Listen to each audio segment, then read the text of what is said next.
Didn't his ibuprofen or something?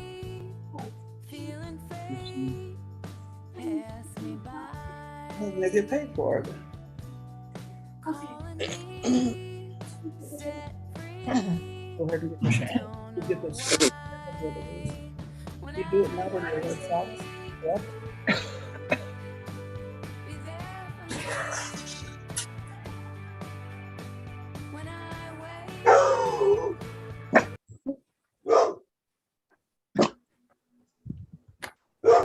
Kathy is going to get us kicked off today. We want to welcome everybody to the League of Women Voters of Alabama Summer Sunshine and Summertime Convention Part 2.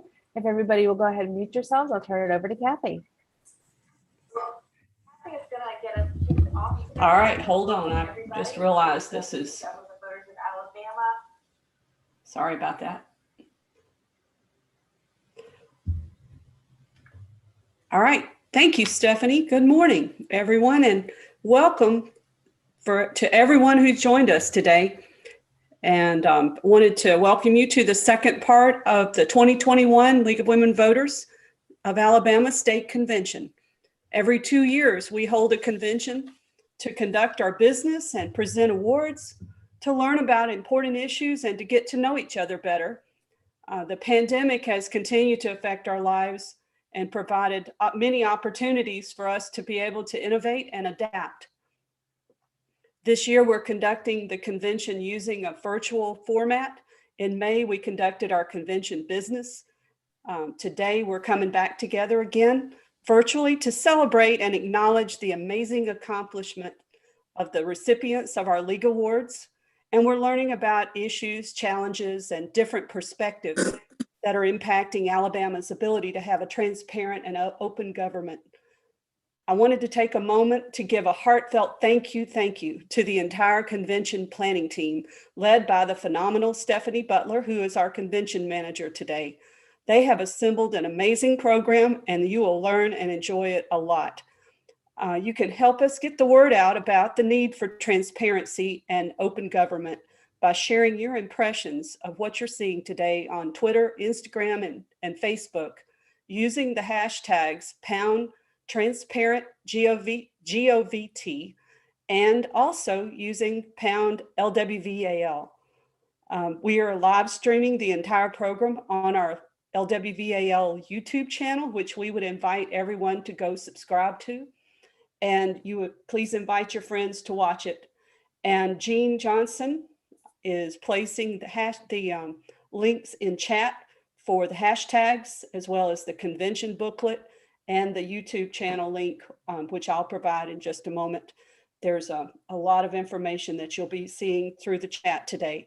And with that, I'll be passing it back to Stephanie, who will get the day's activities underway. So many hands really do make light work, and the team has been amazing. I want to thank Kim Bailey, Robin Buckaloo, Barbara Cadell, Phyllis Harvey Hall, Beth McDaniel, Carol Prickett, Elsa Roberts, Stephen Stetson, and Kim White.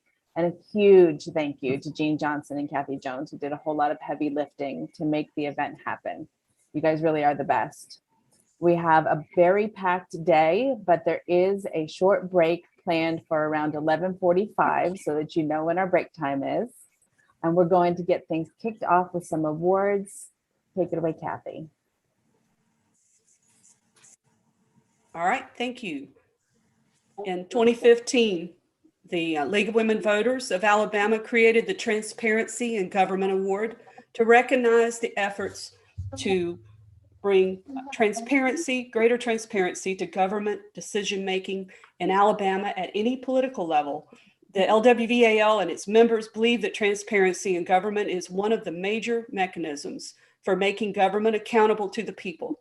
It aids in creating an open and inclusive government and in enhancing public trust in governmental officials and their decisions.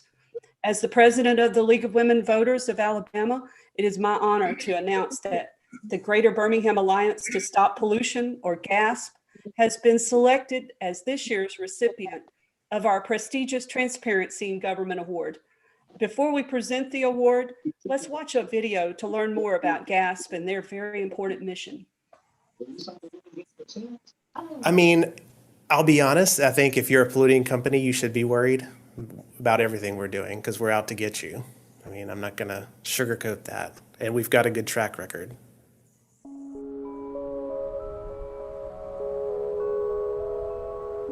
My name is Kirsten Bryant, and I'm the Outreach Director for GASP. My name is Haley Lewis, and my position is Staff Attorney for GASP. My name is Nita Morgan, and I am a Climate and Environmental Justice Organizer for GASP. My name is Michael Hansen, and I'm the Executive Director of GASP.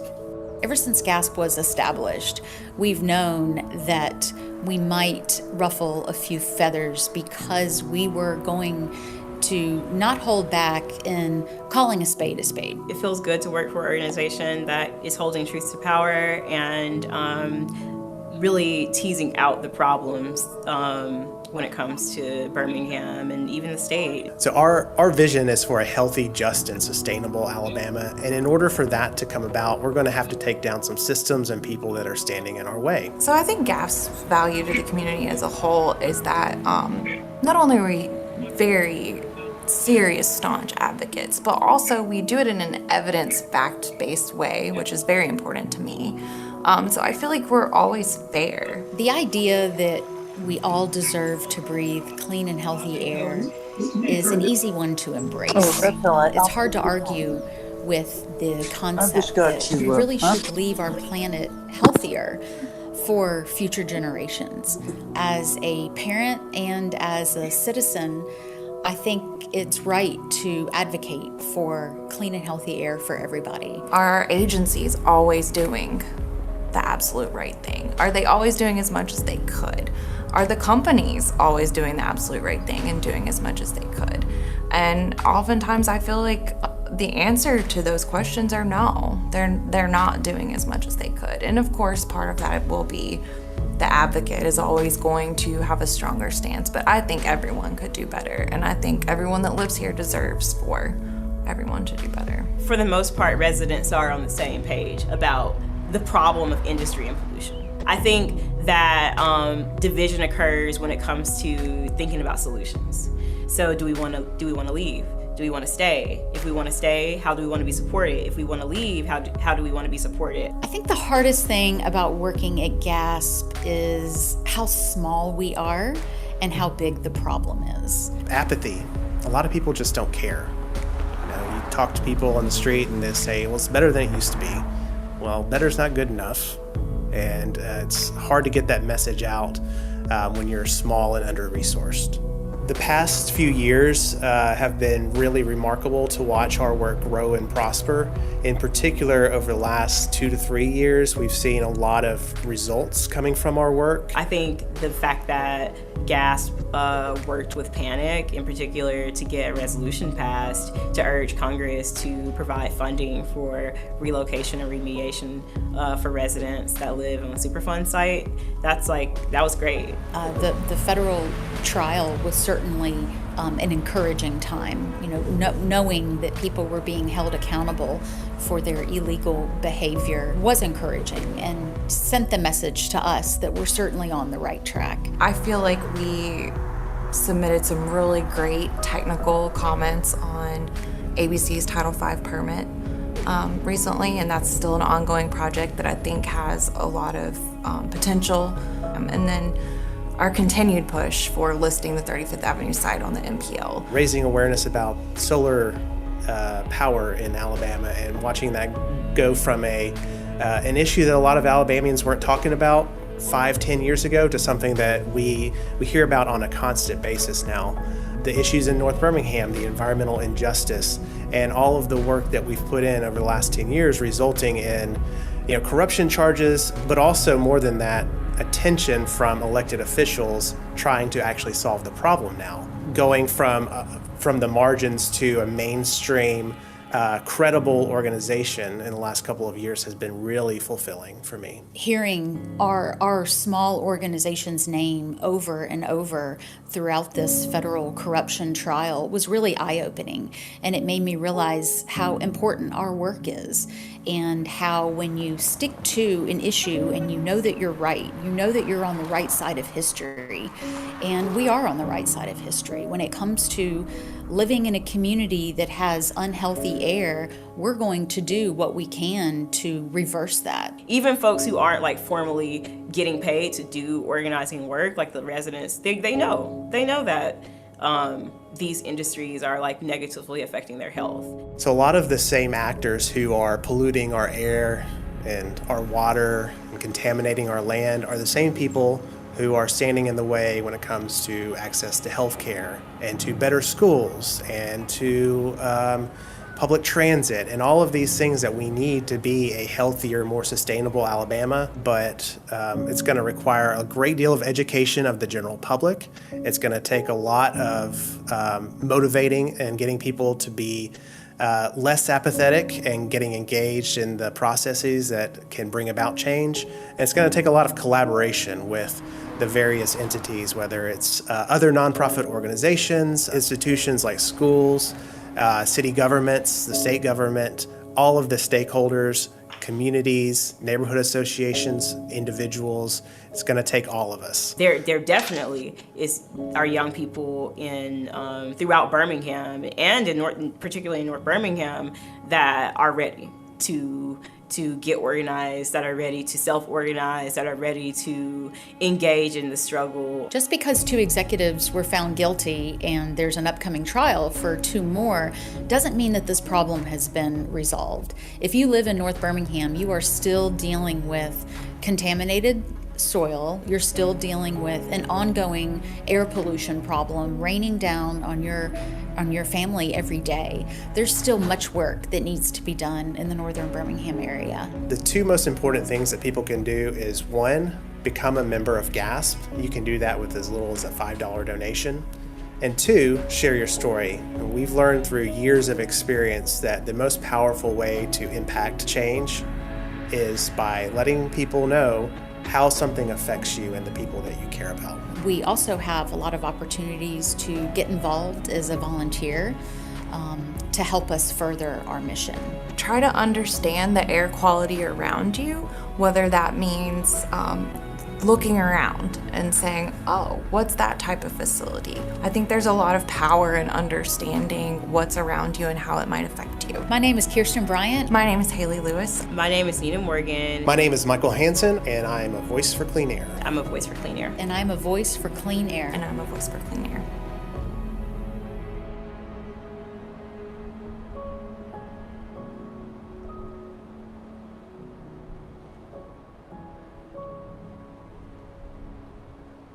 All right. Thank you. That was wonderful. I wanted to welcome and thank Mr. Michael Hansen, GASP Executive Director, for joining me today for this award presentation. Through this presentation of this award, we salute and thank you and your organization for your efforts to fight for government transparency and accountability, especially shining a light upon the historic and ongoing toxic contamination from the 2 coking plants in a historically redlined neighborhoods of North Birmingham, uncovering government corruption and bribery scandals, and unveiling not only the involvement of corporations, sorry, my tongue gets tied, corporations and politicians, but also government agency leaders. Congratulations and thank you to your team and your efforts to make democracy work in Alabama. Thank you. Thank you, Kathy. Thank you all. I'm very happy to be here, honored, humbled, etc. Well, thank you for joining us today. This is amazing work that you're doing. I had a few questions, and then if people in the chat want to add a few comments and questions, then Stephanie, you can help me ask those in just a moment. So wanted to see if you could tell us about the current status of the efforts to get the North Birmingham area listed on the EPA National Priority Site for cleanup. I knew that was probably going to be a question. When we get this question very frequently, I'll be honest, I'm not optimistic about the prospects. Frankly, the EPA has sort of thrown up their hands and said, the soil cleanup is going to be enough, and we don't want to be too involved in the political nonsense happening there. So in my opinion, they're looking to get it done and get out. And so that's got us looking at other solutions. So we're looking at buckets of money from the federal government, whether that's community development block grants or other Justice 40 initiatives coming from the Biden administration, or private money as well to help alleviate the situation. And I'll also be a little bit more blunt than I've been in the past. We want the plant closed down. There's no reason to have a plant. I'm talking about the coke plants. There's 2 of them, to have them situated in a residential area when they're so toxic. And they've both been there for a long time. Yeah. So, yeah. So thank you. And what do you see as the biggest challenges or roadblocks to resolving the environmental justice issues in North Birmingham's neighborhoods? One is resources, so funding. That's a big one. But 2, I think we need more elected officials who are honestly, authentically engaged and actually care. We hear a lot of lip service from politicians at City Hall or in Montgomery, but we don't see a lot of follow through in terms of action. So it's going to take some better, more authentic leadership. Focused on trying to fix things. Yeah. Last question for me, and then I'll pass it to Stephanie to read some of the questions we're getting in the chat. Would you talk about the linkages between racism, corruption, and the severe environmental issues that you're seeing in North Birmingham that the residents have been experiencing? Yeah, happy to.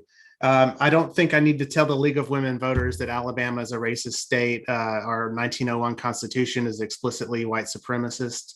And we have 2, what I see as 2 overlapping problems when it comes to environmental justice. We have the ongoing pollution that's still happening today in communities like North Birmingham, where plants like coke plants or steel mills or petrochemical factories are creating contamination and pollution issues, polluting the air, water, and land.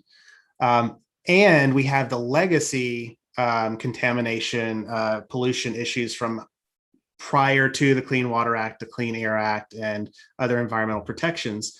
And so we need to rectify, we need to restore, and make right those wrongs of centuries, or at least 150 years of environmental contamination, and then do everything we can to reduce pollution. And so what you see is in a state like Alabama, with so much industry capture at our state agencies and local government, you see corruption, and it may not be like illegal corruption. It might be like perfectly legal corruption. There's all kinds of corruption.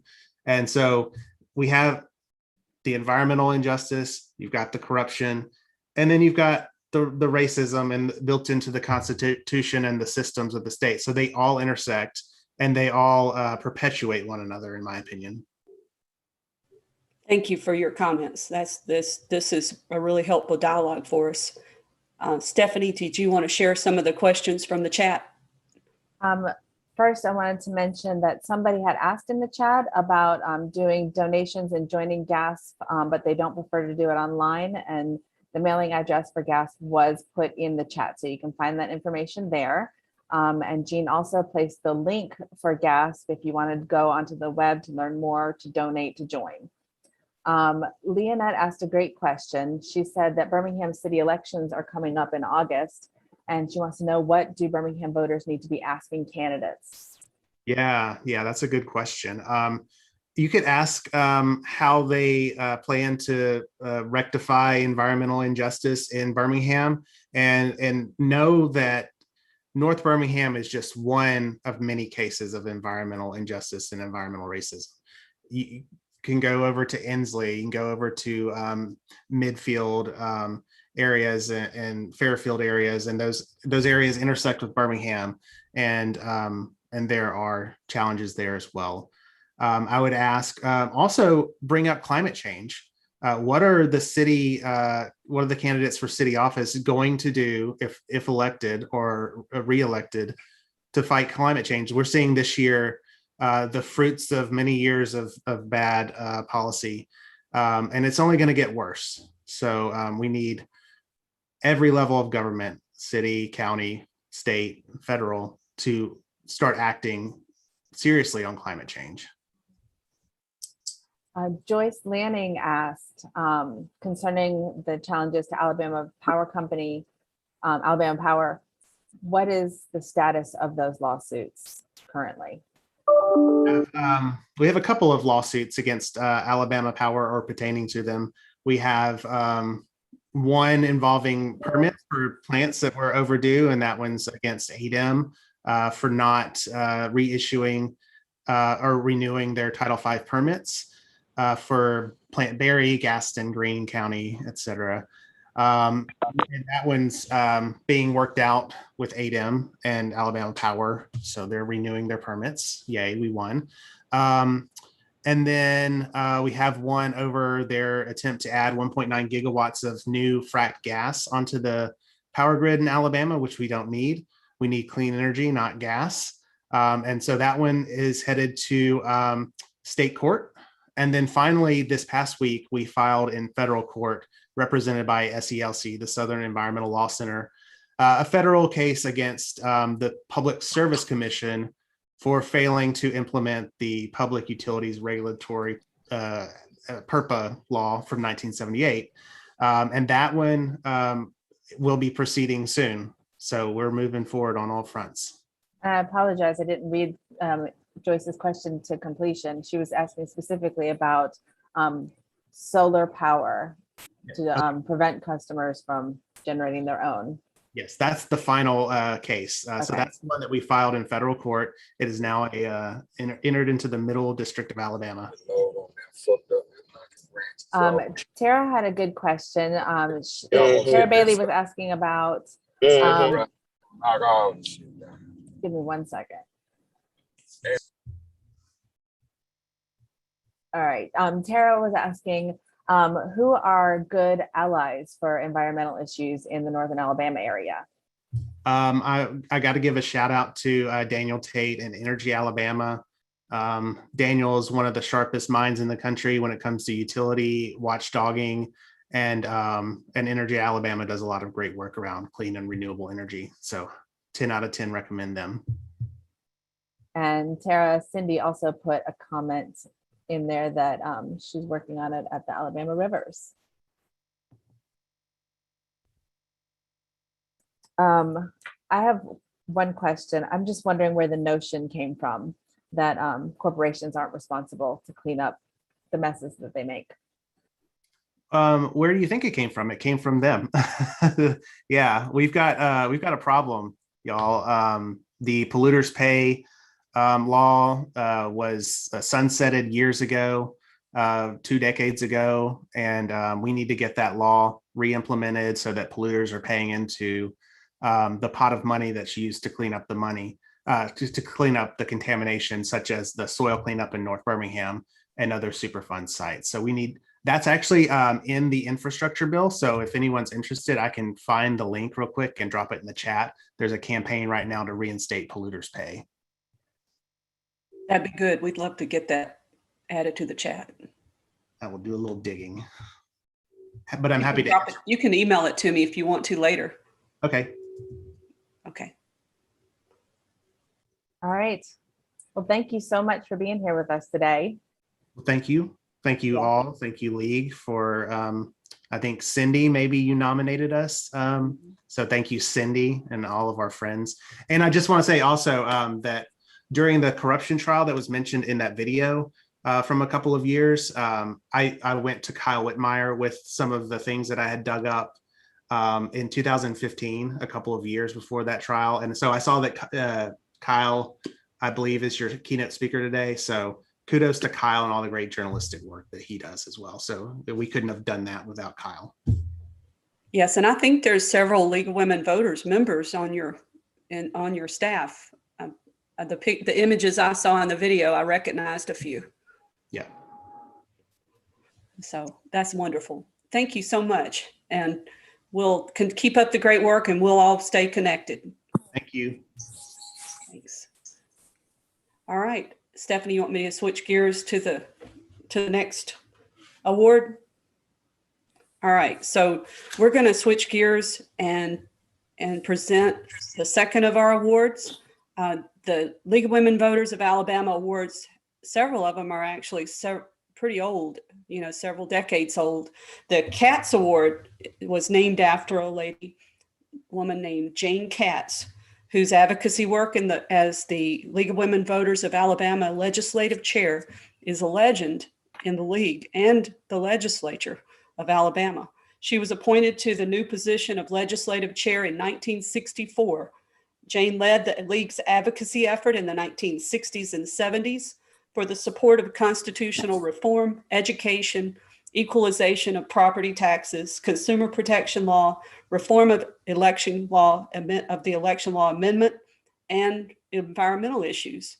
And so right now we are presenting this award. The recipient is the Equal Justice Initiative in Montgomery.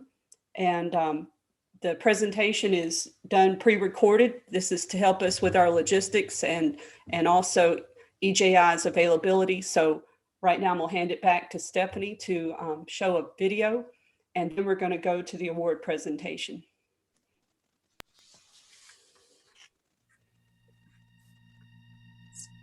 I love the Lord. He heard my cry. I love the Lord.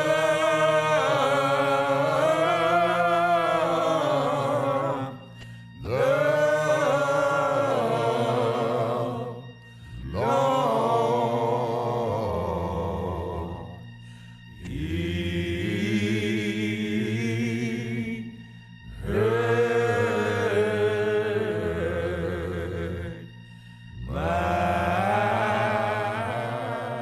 In 2018, the Equal Justice Initiative opened the Legacy Museum, From Enslavement to Mass Incarceration, and the National Memorial for Peace and Justice to address issues that have not been adequately examined in the United States. The cultural sites build on years of research, scholarship, and legal work focusing on America's history of racial injustice and the legacy of slavery, lynching, segregation, and resistance to racial equality. EJI believes that our history of racial inequality can't be understood without reckoning with the narrative of racial difference this nation created to justify racial hierarchy and white supremacy. The United States is burdened by a long history of racial injustice. Everywhere in this country, there's a smog in the air. It's created by centuries of tolerating narratives of racial difference. EJI's sites explore and illuminate this history of America in a uniquely intimate and coherent way with a focus on our nation's relationship to racial equality. It begins with the transatlantic slave trade. Beginning in the 15th century, European nations began trafficking black people who had been kidnapped from the African continent and sold to enslavers in the Americas. An estimated 12.7 million enslaved women, men, and children were packed onto ships and transported across the Atlantic Ocean to North, Central, and South America. An estimated 2 million people died during the agonizing transatlantic journey, making the Atlantic Ocean the burial site for hundreds of thousands of black people who have been largely forgotten. Through sculpture and narrative, visitors to our spaces learn about the development and evolution of the United States and its relationship to the transatlantic slave trade. At the sites, you learn about the domestic slave trade, the trafficking that forced 1 million enslaved black people to the Deep South in the early part of the 19th century. The domestic slave trade was devastating, and half of all black families were sold and separated away from one another during this agonizing period. The Legacy Museum sits on the site of a former warehouse for enslaved people, in the heart of one of the most active slave trading spaces in America, Montgomery, Alabama. The Legacy Museum is a narrative museum, so it tells the story of our history in a way that is designed for visitors to make connections. Walk with me, Lord. Walk with me. And understand the relevance of that history on a range of contemporary issues. In a detailed and comprehensive report, Reconstruction in America, EJI has documented how the quest for racial equality following emancipation was shattered by racial violence, lynchings, and massacres of Black people between 1865 and 1877. The failure of the U.S. Supreme Court to uphold civil rights laws passed by Congress resulted in tragic, violent white resistance to voting rights and equal protection to Black people. In Colfax, Louisiana, 150 Black people were killed in 1873 when former Confederates refused to enforce Black voting rights. The end of Reconstruction marked the beginning of an era where mob violence, racial terror, and Jim Crow laws would burden Black people for decades, and where America tolerated lawlessness and retreated from its commitment to the Constitution and democratic ideas.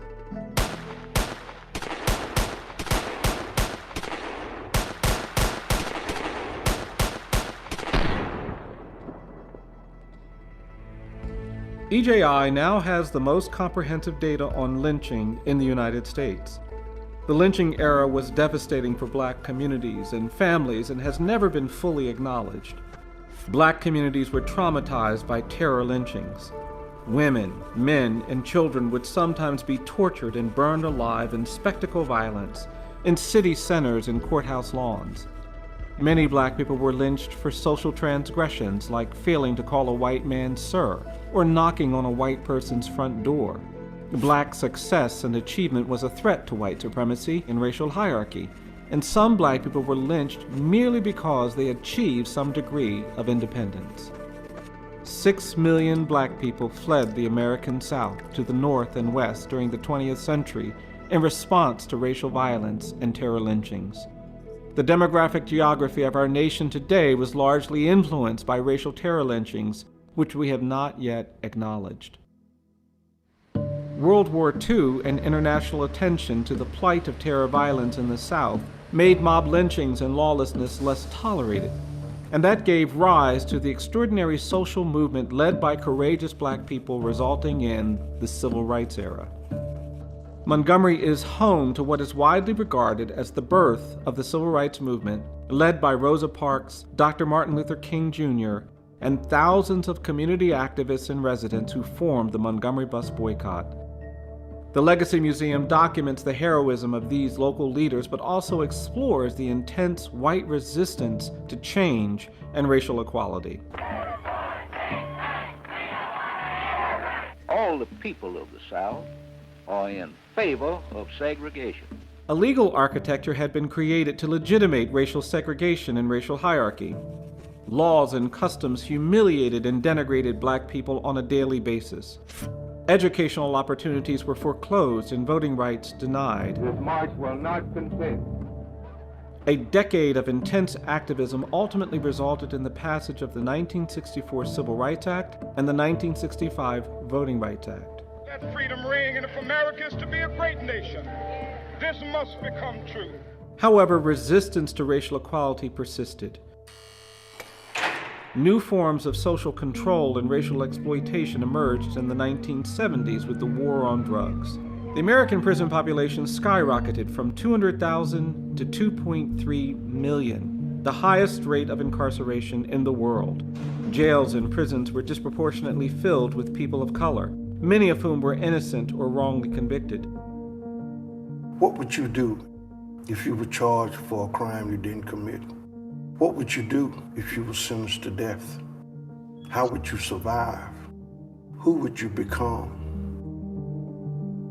And some prisoners were children when they were arrested and sentenced to die in prison with life imprisonment without parole sentences.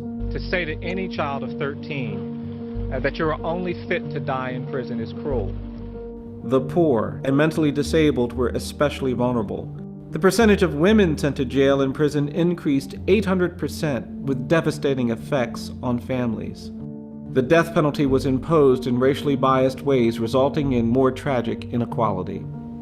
A presumption of dangerousness and guilt continues to burden Black and brown people in the United States, which has resulted in countless acts of police violence where unarmed Black people are needlessly and tragically murdered by law enforcement officers.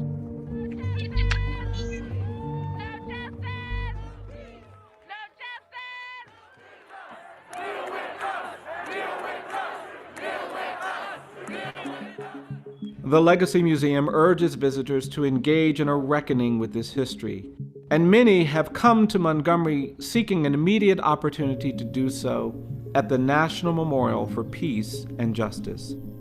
The National Memorial is the second part of experiencing the sights of EJI. It sits on a 6-acre elevation that looks over the city of Montgomery and the entire American South. It is a narrative journey that relies on sculpture, language, and literature to engage visitors in an exploration of the lynching era by encountering hundreds of steel monuments with names of over 4,000 lynching victims. Organized by county and state, the history of racial terror violence is made personal. It's sobering, emotional, and intimate for many visitors who live in the very communities where terror violence took place, or who have family members that were victims or perpetrators of this violence. From slavery through decades of racial terror lynchings to the civil rights era and the challenges we face today, the National Memorial brings to life the quest for racial justice in America. Visitors can learn more at the Peace and Justice Memorial Center across the street, where films provide context and added content. The Peace and Justice Garden provides a space for visitors to reflect and contemplate our history. EJI continues the experience through its Community Remembrance Project, where communities are invited to work on local memorialization and reckoning with the histories of racial violence. Soil collection events, high school essay contests, local marker installation, and a range of community education efforts are a part of the process that allows a visit to our sites to stay with you when you return home and begin the work of advancing racial justice in your community. Many people sometimes wrongly believe that we want Americans to engage with the legacy of slavery, the terror of lynching, the pain and humiliation of segregation and Jim Crow, to confront the devastation created by mass incarceration, because somehow they fear that we want to punish America for this history. That's not our goal. We have no interest in punishment at EJI. Our interest is in liberation. We believe that if we have the courage to confront and talk about enslavement, lynching, segregation, something better can emerge. We believe in truth and justice. We believe in truth and reconciliation. We believe in truth and repair, truth and restoration, but we believe these things are sequential. You have to first tell the truth before you get to restoration, reparation, reconciliation. At EJI, we believe that something better is waiting for us. There is something that feels more like freedom, feels more like equality, feels more like justice. And we can get there, but we cannot get there if we don't have the courage to acknowledge and reckon with this history. We think that reckoning begins in Montgomery. We invite you to Montgomery to experience these sites, but more than that, to join us in advancing truth and justice, truth and repair, the new America that many of us long to see.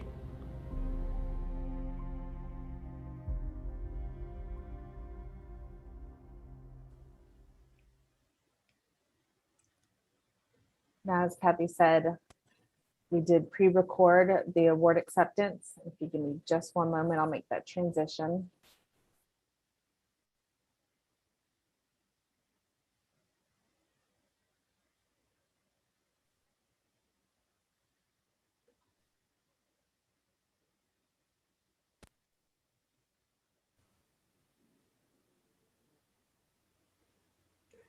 All right, we're here today to continue the awards presentation for the League of Women Voters of Alabama for our 2021 convention.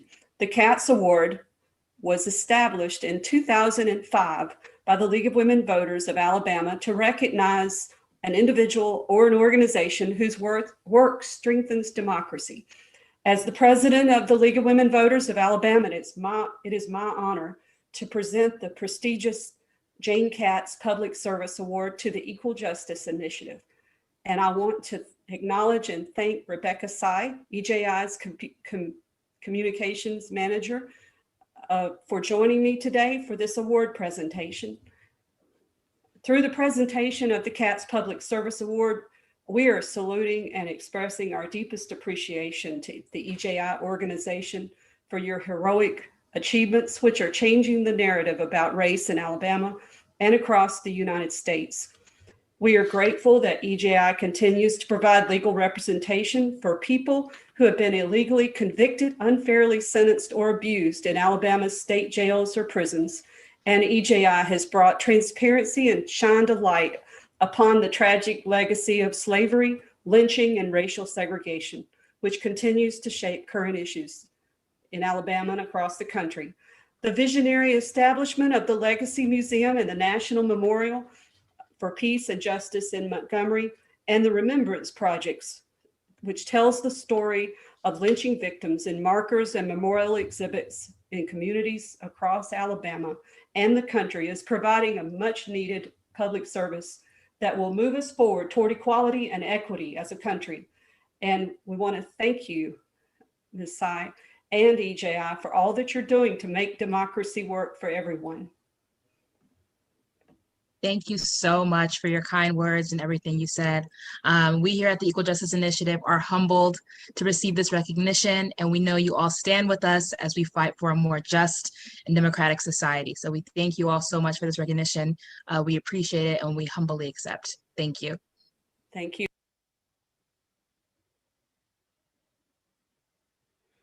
All right, we just want to congratulate GAS and the Equal Justice Initiative. The League of Alabama thanks both organizations and the people in them for the very important work that they continue to do to serve citizens in Alabama and beyond.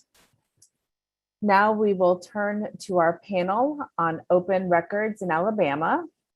We are very grateful to Kim Bailey for moderating the panel today.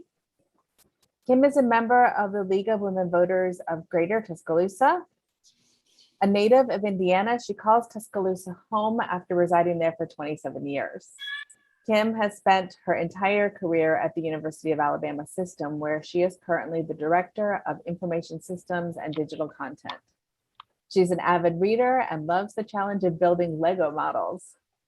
Take it away, Kim. Morning, and welcome to our panel on open records in Alabama.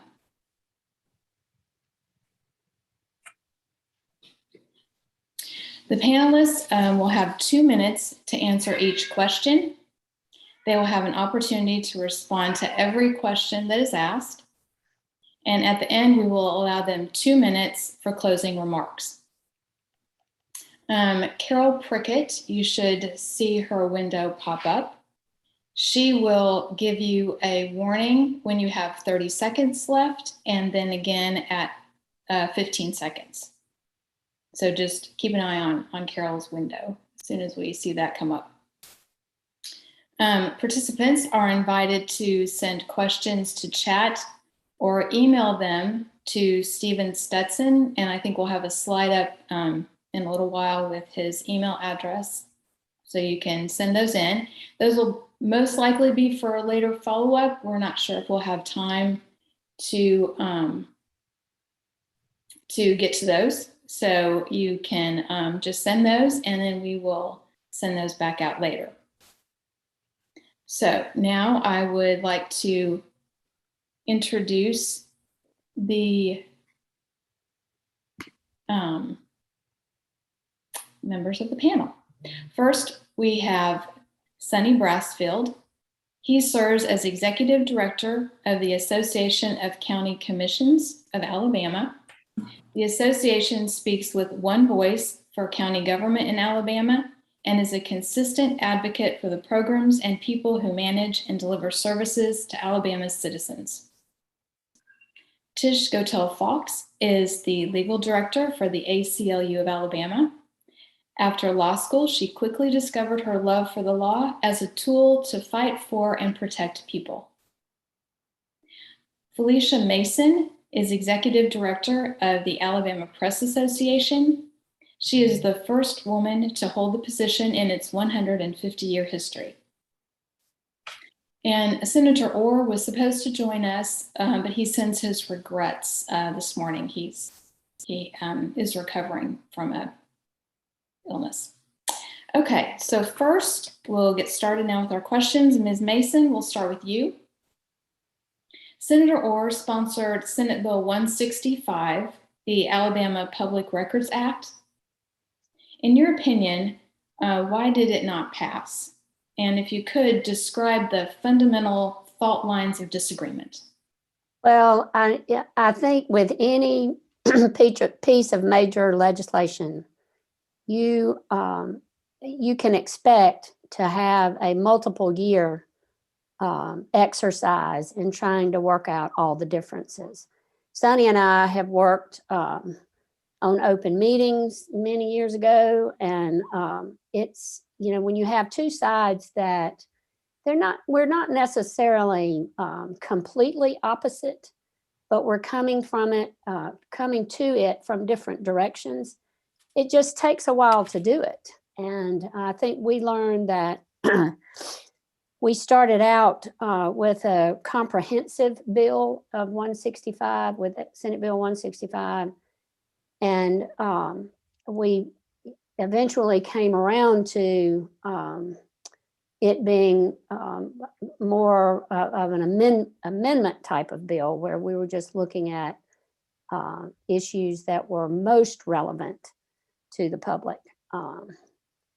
But as I said, with anything that is a piece of major legislation, it just takes a while. And if Alabama Press Association got everything it wanted, I would say that the counties and the cities and the school boards and all of those that we're working with were probably not treated fairly. If they got everything they wanted, then the public would not be treated fairly. So it takes time to compromise, and that's kind of where we are right now. Okay, thank you. Ms. Fox? Well, good morning, and thank you for including the ACLU in this panel. I think that one of the challenges of managing legislation and expectations here in Alabama, we have a very short window to get a lot of work done. And when it comes to something like an overhaul of our Open Records Act, it's just not something that would be completed in the regular course of business for our short legislative session. I was thrilled, the affiliate was thrilled to see the recognition that Alabama's Open Rights Act needs some type of repair. It's a fairly toothless mechanism right now. We certainly are of the mind that more transparency is better. But we also understand that we don't want to have every curiosity thrown at the Board of Education, the governor, ADOC. We don't want every single wondering and request taking up time, energy, and effort from the work that needs to be done on behalf of the people of Alabama. But we know that what is currently the course of dealings isn't working. Alabama is one of the least transparent states in the union, and that needs to be changed. Thank you. And Mr. Brassfield, what would you like to add? Sure. Thanks again to the league for inviting us, and good Saturday morning to everyone. I think Felicia kind of put her finger on how things have moved forward on this issue up until this point, there are a whole host of interest involved in something this comprehensive. Now, I'm here to talk about the counties, and we can dig as deep as you want to on our concerns as we move forward this morning. Our concerns will line up fairly well with the concerns of the cities and the boards of education, but not exactly. Those organizations have their own concerns as well. State agencies have a different set of concerns. Universities have another set. Public hospitals have another set of issues. And so the bill as introduced this past year was I think, almost the exact same bill introduced in the 2020 session, which of course was cut short by COVID, and there was very little work that was possible on the legislation that year. So I don't know that the advocates for the bill should feel like they're behind, or that there's any reason to believe that something positive can't be passed. But that bill did completely repeal the existing law and created a completely new statute. And for us at the county level, that was of concern. We have decades of court case law that quite honestly, we weren't real comfortable with throwing away and starting over with complete new definitions and those kinds of things. I think most of that got worked out, quite honestly. The Press Association invested an enormous amount of time and effort and elbow grease and honestly resources in helping us move the ball forward during the session. And I think we made substantial progress. Didn't get there all the way, but we made progress. Okay, so for the next question, we'll start with you, Mr. Brassfield. So as you were having these conversations, what stakeholders do you feel were not at the table, and were there specific perspectives that were missing from the conversation? Well, from our perspective, the local government groups, cities, counties, school boards, we met collectively with the Alabama Press Association, the three of us. I do know that Brad English, who works with Felicia, would leave meetings with us and go to meetings with other groups. Now, I wasn't present with those meetings, so I don't know all the groups that were involved. But I know the Alabama Press Association knows how to move a piece of legislation along. So I don't think, at least from our perspective, that the current posture of the effort has anything to do with there not being a comprehensive effort to involve everyone. This is a very complicated issue, and I know we'll get into some of those complicated details going forward. But it's easy to say we ought to have more transparency in today's digital world. It's easy to say Alabama's open meetings law is the weakest in the country. I don't know that I agree with that necessarily. But resolving this issue in a positive way is complicated. And so I from where we sit, I don't really have any kind of criticism about who was involved and who wasn't involved. From our perspective, we had, once the negotiations started, we had daily access with Brad and the folks from the Press Association. We worked on specific language, the kinds of things that we did. Felicia, I think way back in 2005, I guess, somewhere in there, when we were working on rewriting the open meetings law. So I don't think that's a criticism at all. Okay, Ms. Fox, what about you? Well, I think that part of the challenge here is really addressing the places where we have the least movement in gaining public access to information of public interest and concern. Over the course of the pandemic, I am sure that many people had questions or concerns about how the university systems were determining whether and when to return to classes, the protocol of what was going to occur. And indeed, coming up to the fall, we have those questions and concerns. I don't know that we've heard very much about including the special interest needs and concerns of a university system in being more transparent in how they conduct their business. I would also say that when it comes to public hospitals or other deliverers of public health information, we don't have a lot of transparency and information from those actors.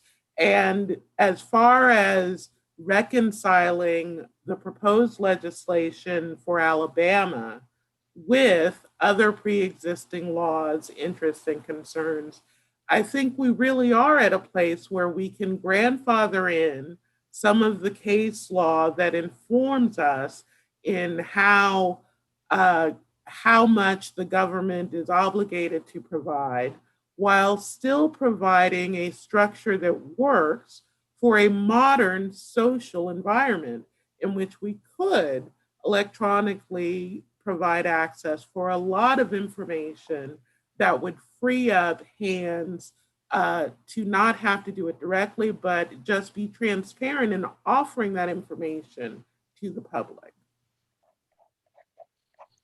Okay, thank you. And Ms. Mason, what about you? Are there perspectives missing from your? Well, anytime, again, you start off on down the path of comprehensive legislation, you want all of the interested parties at the table. And a lot of the groups that you mentioned, Ms. Falk, were there and will continue to be there. They may have different perspectives. Your schools and your hospitals have sensitive information that we have to be aware of, and we have to be respectful of. But I think we had, as Sonny mentioned, those that are most interested in the day-to-day public records from the record holder's perspective were included. And we did have many, many meetings. And Sonny, I may be wrong about this, but I think when the session ended, we were on version 11 or 12 of this bill. So to get through a bill that was 20, 30 pages long and get to 11 iterations of that, that's a lot of work. And so you certainly want to be, and we want to be, where we are including everyone's voice. The law doesn't work if it's not, and not everybody's going to be happy with it. We don't always get everything we want, but we certainly have to be willing to hear all those voices.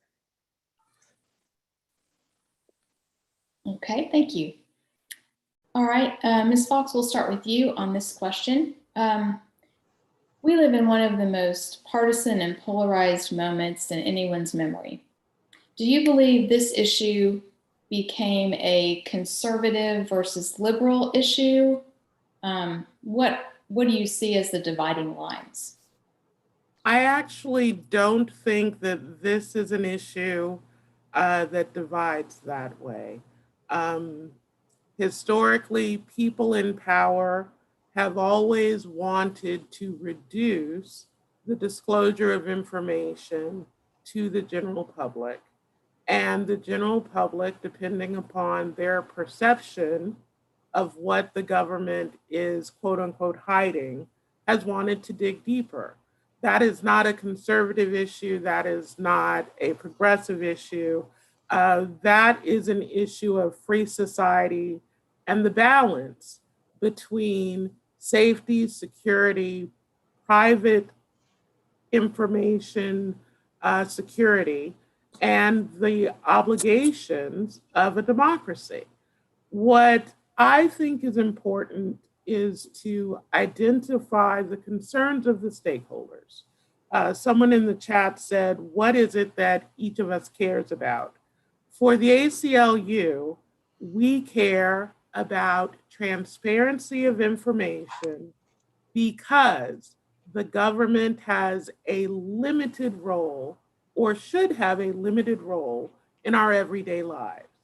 Now, what that means ultimately is that for the average citizen in the state of Alabama, you pay your taxes, you go about your business, you raise your family, and you want safety and security while maintaining your liberty.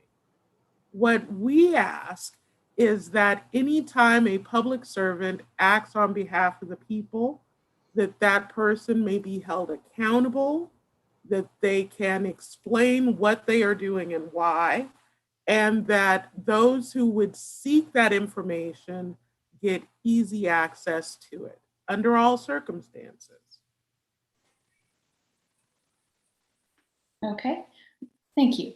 Ms. Mason, what do you think? Are there? I agree with Ms. Fox. I do not see this as a partisan issue. It's a public issue, and citizens, whether they are conservative or liberal, are concerned about this, and it affects them every day in their daily lives. And I just don't see partisanship in this issue.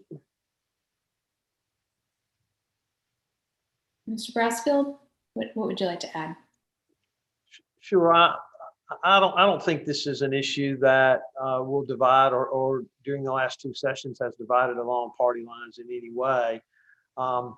It's hard for me, even on a Saturday morning, to let a comment go that said that the people in power seek to always reduce the disclosure of information.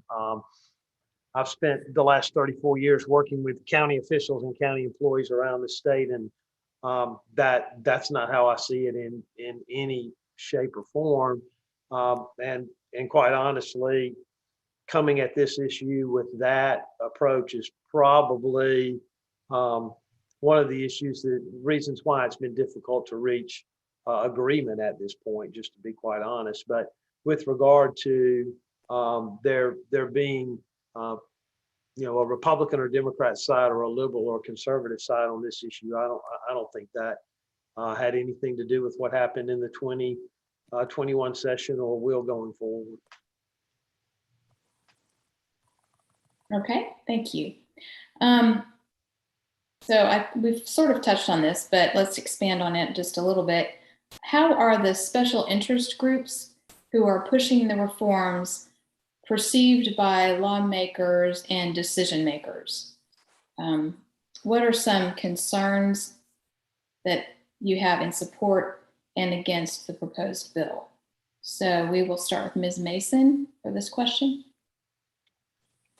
Gosh, you kind of need to have Senator Orr here to answer that, right? With varying lobbying groups that I guess you would call us special interest. But, we work every day, day in and day out with legislators, not just on this issue, but on many issues. Sonny's been doing this longer than I have. Right, Sonny? Aren't you older than me? I'm just kidding. But I think that the relationship between the legislators and the lobbyists, obviously they understand it's an important issue for us to be there advocating for it, and they respect that. And so, we are one of many groups that are there proposing legislation and working on behalf of our, for us, it's the public and the press to have access to public records. But I just think in general, I think the perception would be that if we're there and we are making the effort, spending the time, it's important to us, and it's important to a lot of other people as well. Okay, thank you. Mr. Brassfield, what do you think? Well, I will stipulate that I am both older and more tired than Felicia is, but we've worked on lots of issues together over the years, and I think the Alabama legislature, especially the leadership and those that are involved in much of the movement of significant legislation like this, I think they understand that everybody has a point of view on an issue like this, and that there has to be time and, quite honestly, room for those groups to resolve the issues that are important to both of them. So, if the question is, does the Alabama legislature give more more credibility on this to counties, more credibility on this to the Press Association?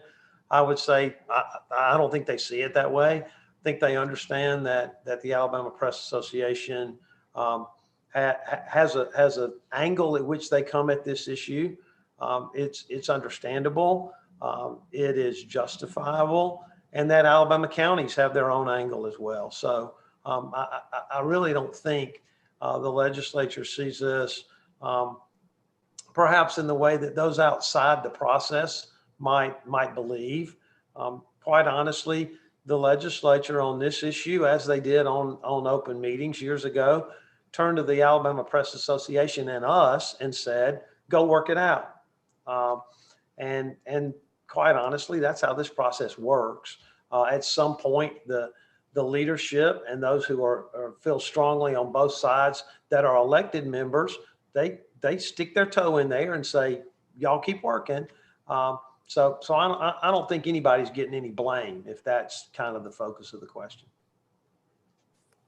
Okay, Ms. Fox, what about you? I think for me, it's interesting hearing about the stakeholders in this process.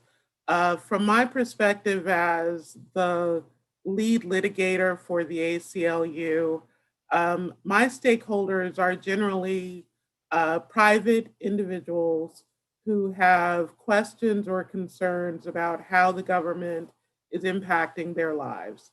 I'm not certain that the concerns and interests of the people are always at the forefront of legislators' concerns or the Press Association.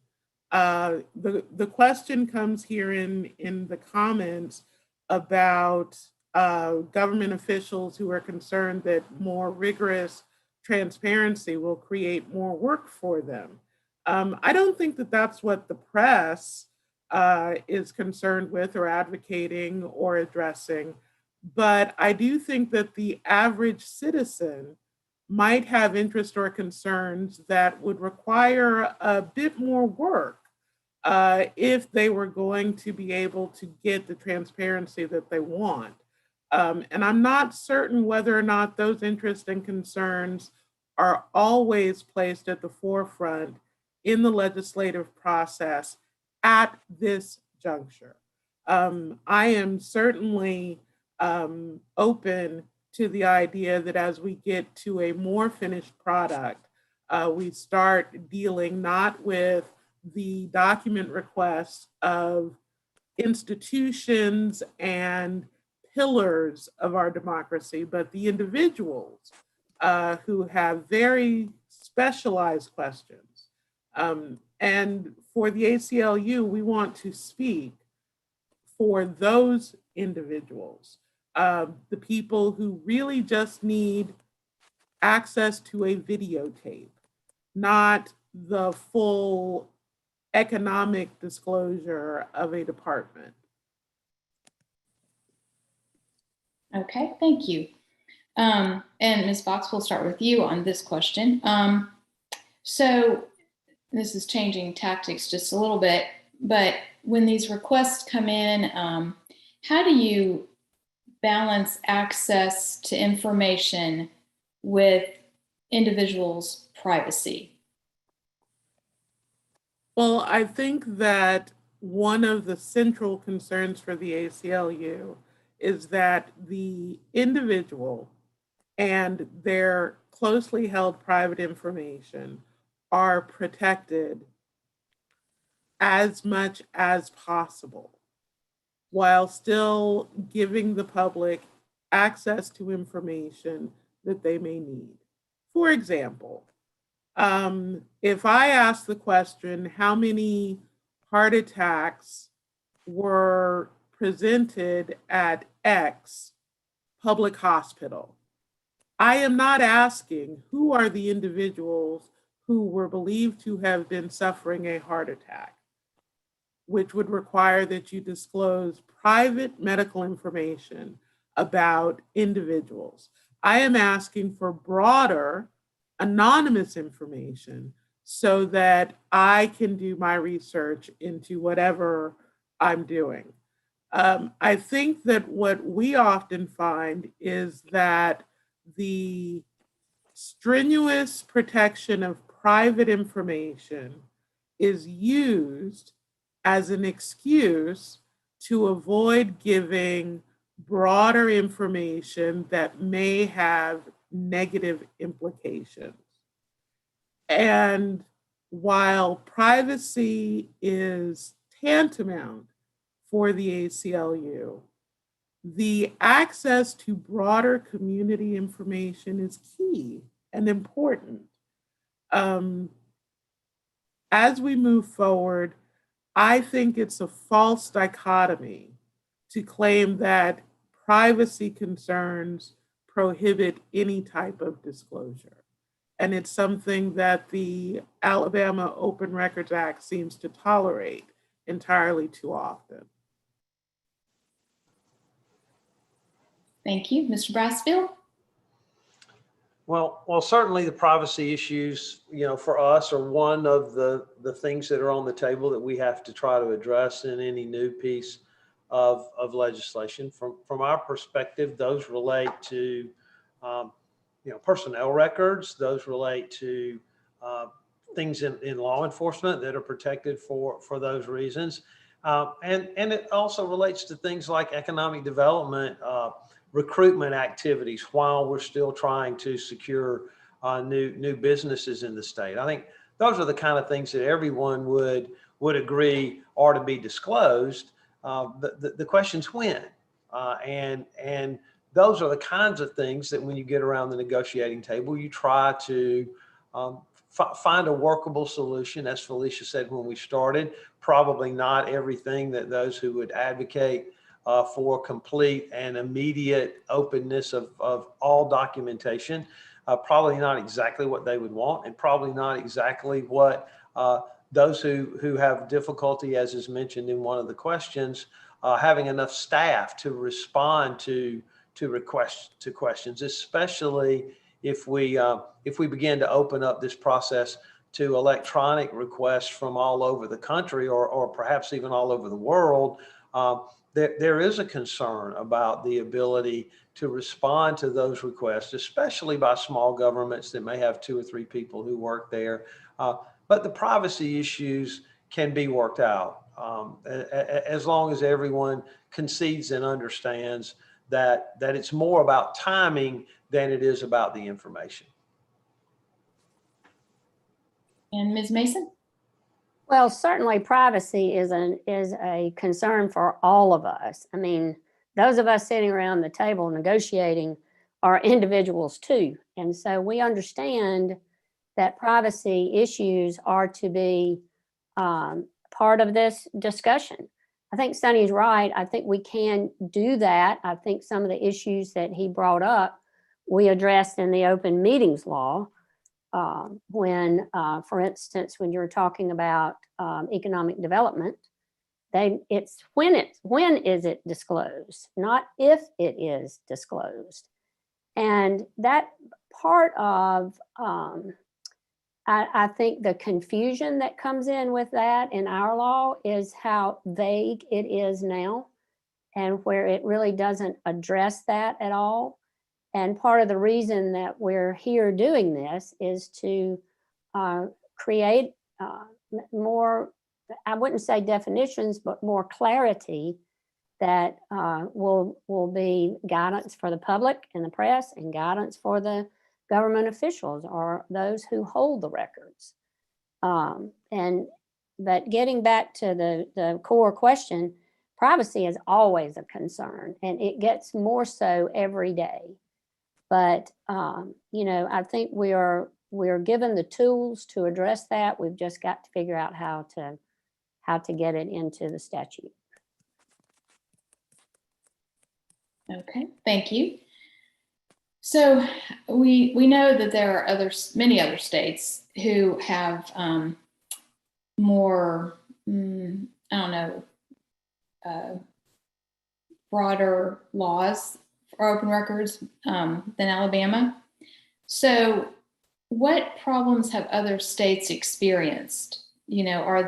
Are the problems that may come up with a more open records act, are those scare tactics, or is there empirical evidence that other states have, that they've experienced problems when they open up their records?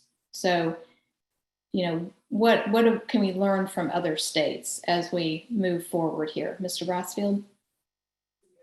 Well, as Felicia said, I've spent the last 200 years representing counties here in Alabama, so I'm not really hold myself out as an expert on the difficulties that have been encountered in other states. I think we've shifted in terms of how we handle things legislatively here in Alabama, and we try to spend a great deal of time looking at other states. We've had discussions. Some provisions of the bill that were introduced came from Tennessee. And their statute. I do think it's important for everybody involved in this process, certainly everybody this morning.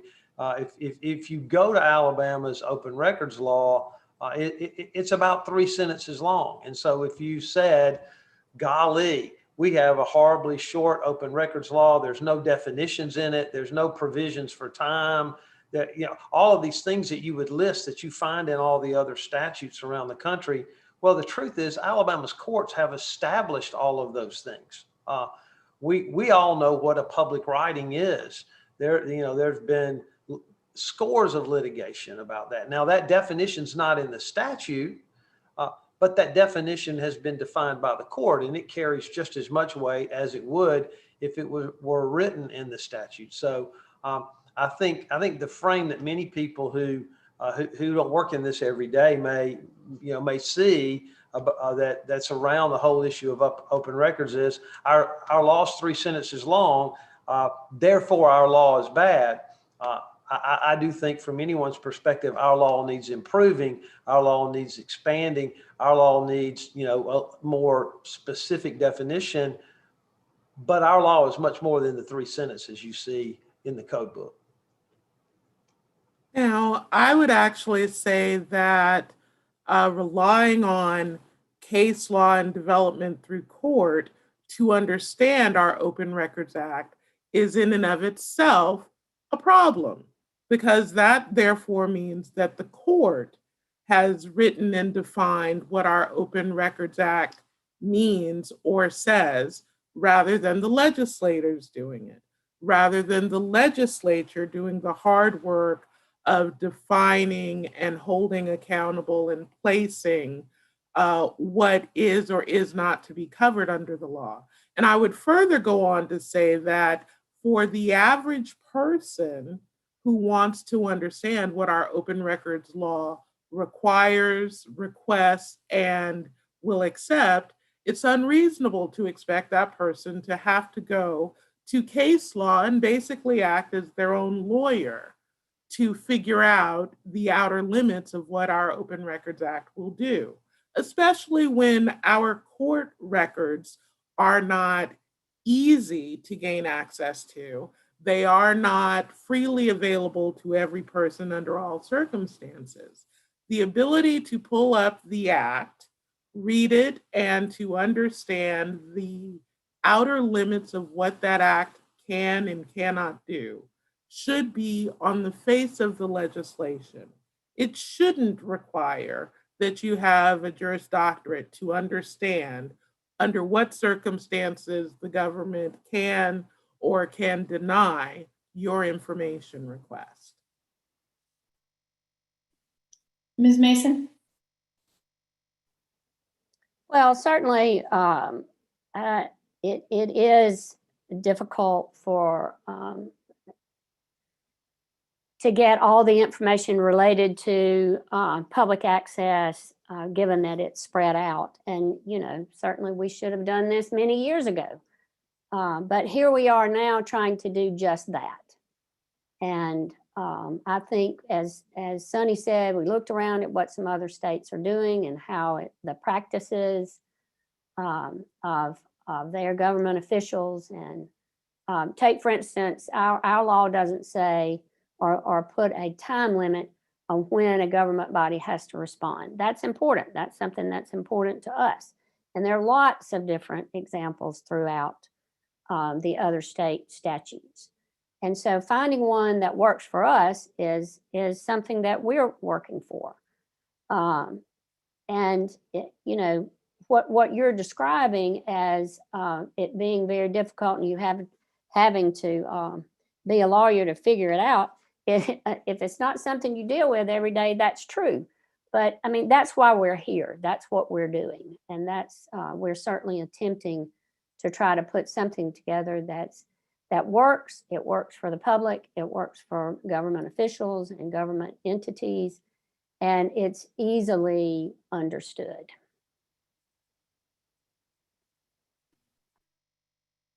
Okay, now I believe this is a question that might have been in the chat. So we'll start with Ms. Mason on this one. Some local government officials say more robust transparency will create too much work for them. Do you believe that's true? And is there any chance of open records legislation coming with funding to digitize or increase man hours? I don't know that I can address the funding issue. I think that having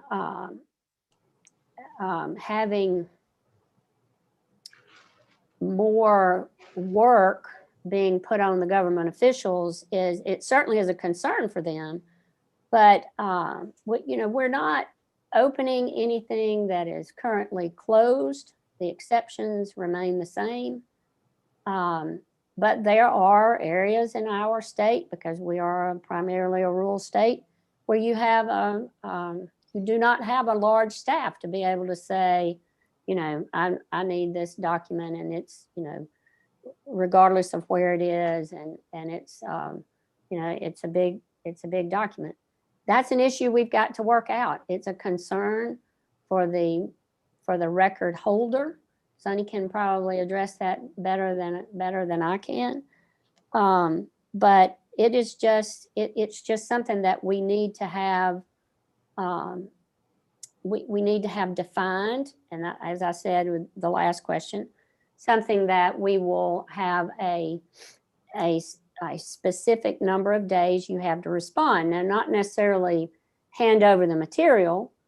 And as someone mentioned earlier, we have to recognize that we don't want it to just open it up to anyone can ask for anything from anywhere, just because that when you pick out the lowest common denominator in the what if situation, and someone comes in and wants 8 years of this or that, that's a concern for the record holder, and we've just got to work through those issues. Okay, Mr. Brassfield, this is kind of your wheelhouse. How do you feel? Thanks. Well, Felicia knows exactly what I'm about to say. The question about additional work and additional cost depends on whether we're talking about documents that the entity has in its possession, or whether the request is for information. Let me give you an example. You show up at the Crenshaw County Courthouse yesterday afternoon. There are 3 people that work in the county commission office, an accounts payable clerk, an accounts receivable clerk, and the county administrator. If you say, okay, they're resurfacing County Road 7, I'd like to see the contract on that. I'd like to see the cost. That's a document the county has in its possession, and the county can get that and hand that to you for you to see it over the counter without much trouble and without much cost. If you show up and say, you're resurfacing County Road 7, I want to know How many times has it been resurfaced in the last 30 years? Who were the companies that did it? How much did each, project cost? How long did it take? All of those requests, that's all public information.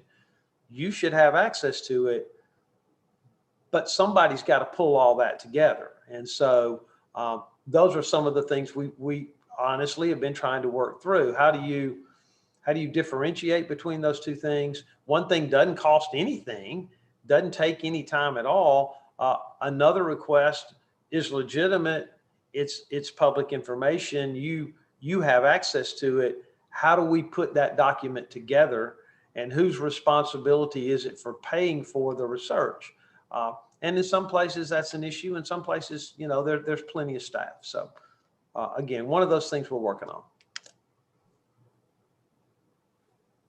I think that something that we also need to begin to be honest about is that although the state of Alabama is a relatively rural state, the advantages of technology are bridging gaps in ways that we never could have imagined even 20 years ago when I graduated from law school. I think that part of what we need to do, both legislatively and practically, is have a plan to make electronic access possible from a date certain forward of basic raw data that we know is of interest to the public, to economists, to historians, to all of the different kinds of information that people generally seek, while we figure out a methodology to give electronic access to contemporary documents from 5, 10, 15 years ago. I also think that we need to give serious consideration to a different access policy for quote unquote ancient documents. That is, documents that are 50 years or older, but we know we still have access or research interest. For a police investigation that occurred in 1972, there's no reason generally that those records shouldn't be made available to a criminologist who's doing research about a particular criminal event. And I think that if we start thinking about it that way, we may at least build from this point forward a more transparent apparatus. Okay, thank you. So we'll start, Ms. Fox, with you. Would you support penalties for failure to comply with open records requests? And what about appeals to rejections? What might that look like? I actually think that the Constitution requires an appeals process. I wrote in the chat that generally when a custodian fails to provide covered open records request information, there is very little that one can do to enforce short of filing suit. That's highly inefficient. It takes up a lot of time, energy, and effort, both for the custodian and for the party seeking the information. And so I am not settled on penalties, but I do think that it is critical to have a transparent process in which someone seeking information is advised as to why they have not received that information, and a formal statement to that end. Often when I am filing public records requests, I just don't get an answer. Not that I am denied the documents that I am seeking, but just flat out silence.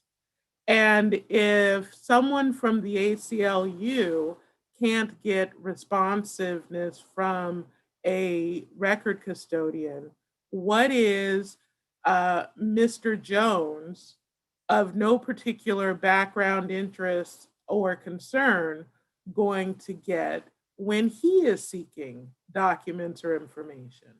I think that there needs to be a formalizing process. And again, that is just going to take up more time, energy, and resources. But I think it is valuable and worth it to the Alabama public that they have at least that courtesy. Okay, Ms. Mason? Well, we certainly think that there needs to be some sort of independent appeals process. It is true that now when you're denied a record, there's hardly anything you can do but to go to court. And that's just not an efficient way for anybody, not for the press or the public.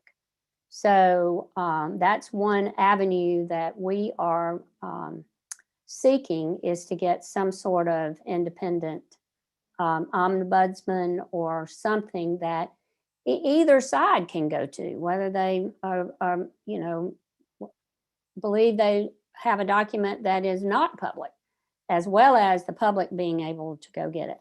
As far as fees, yes, I think there should be some sort of penalty. It shouldn't be an exorbitant amount of money, but there's that's kind of what puts teeth into the law. And as I mentioned earlier, one cornerstone of what we're trying to get is a limited number of days that a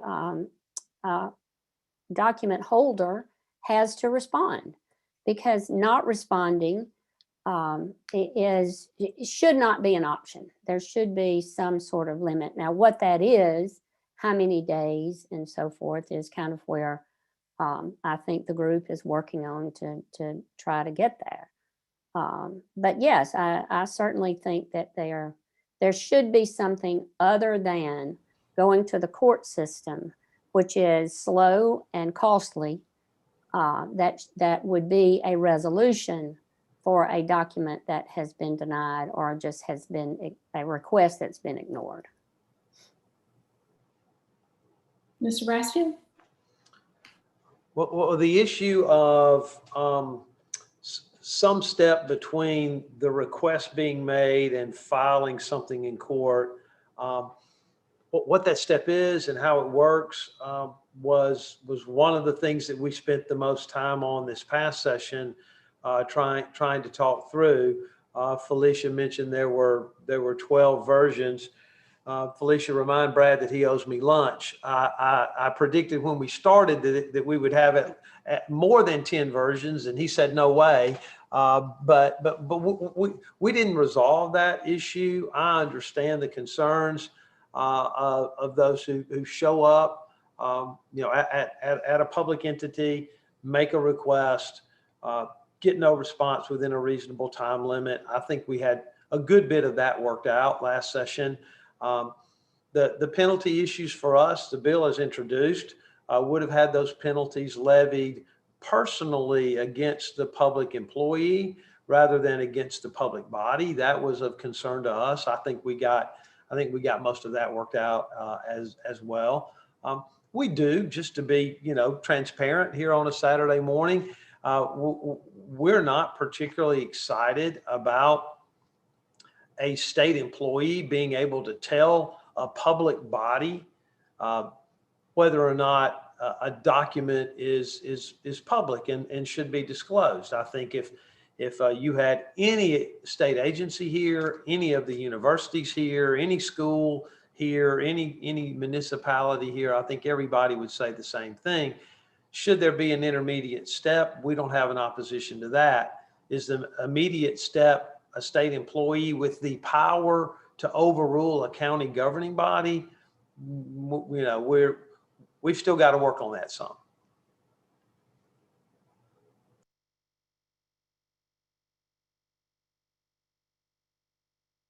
Sorry, you said what the enforcement should not look like. What should it look like?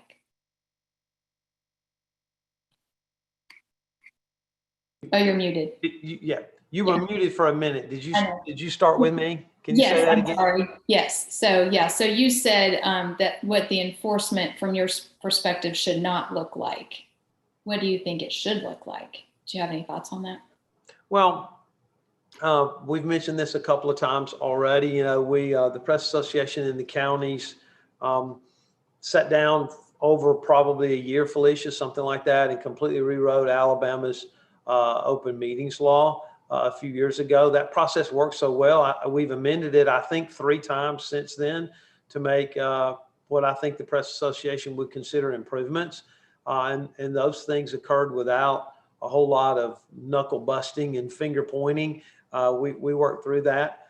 The open meetings law has an expedited, less expensive, more direct court avenue than what would be used using the regular process in civil procedure. You know, for us, I think something like that would make it easier for us to get in front of an impartial person, make it less expensive, shorten the time limit. I think those are things that for us seem reasonable. We have concerns about a state employee. I mean, it has nothing to do with the state. We have concern about any employee on their own having the ability to dictate to a public body. But is there a shortened, less expensive, less complicated way to do it? You know, we think the open meetings law would be a place to start that discussion. Okay, that was sort of a follow-up. So Ms. Mason or Ms. Fox, do you have any additional comments on that topic? I do. I think that part of what I bring to this conversation is perhaps a naive belief that documents and information generated by a public service employee are by their nature appropriate for public consumption, and the exception should not consume the rule.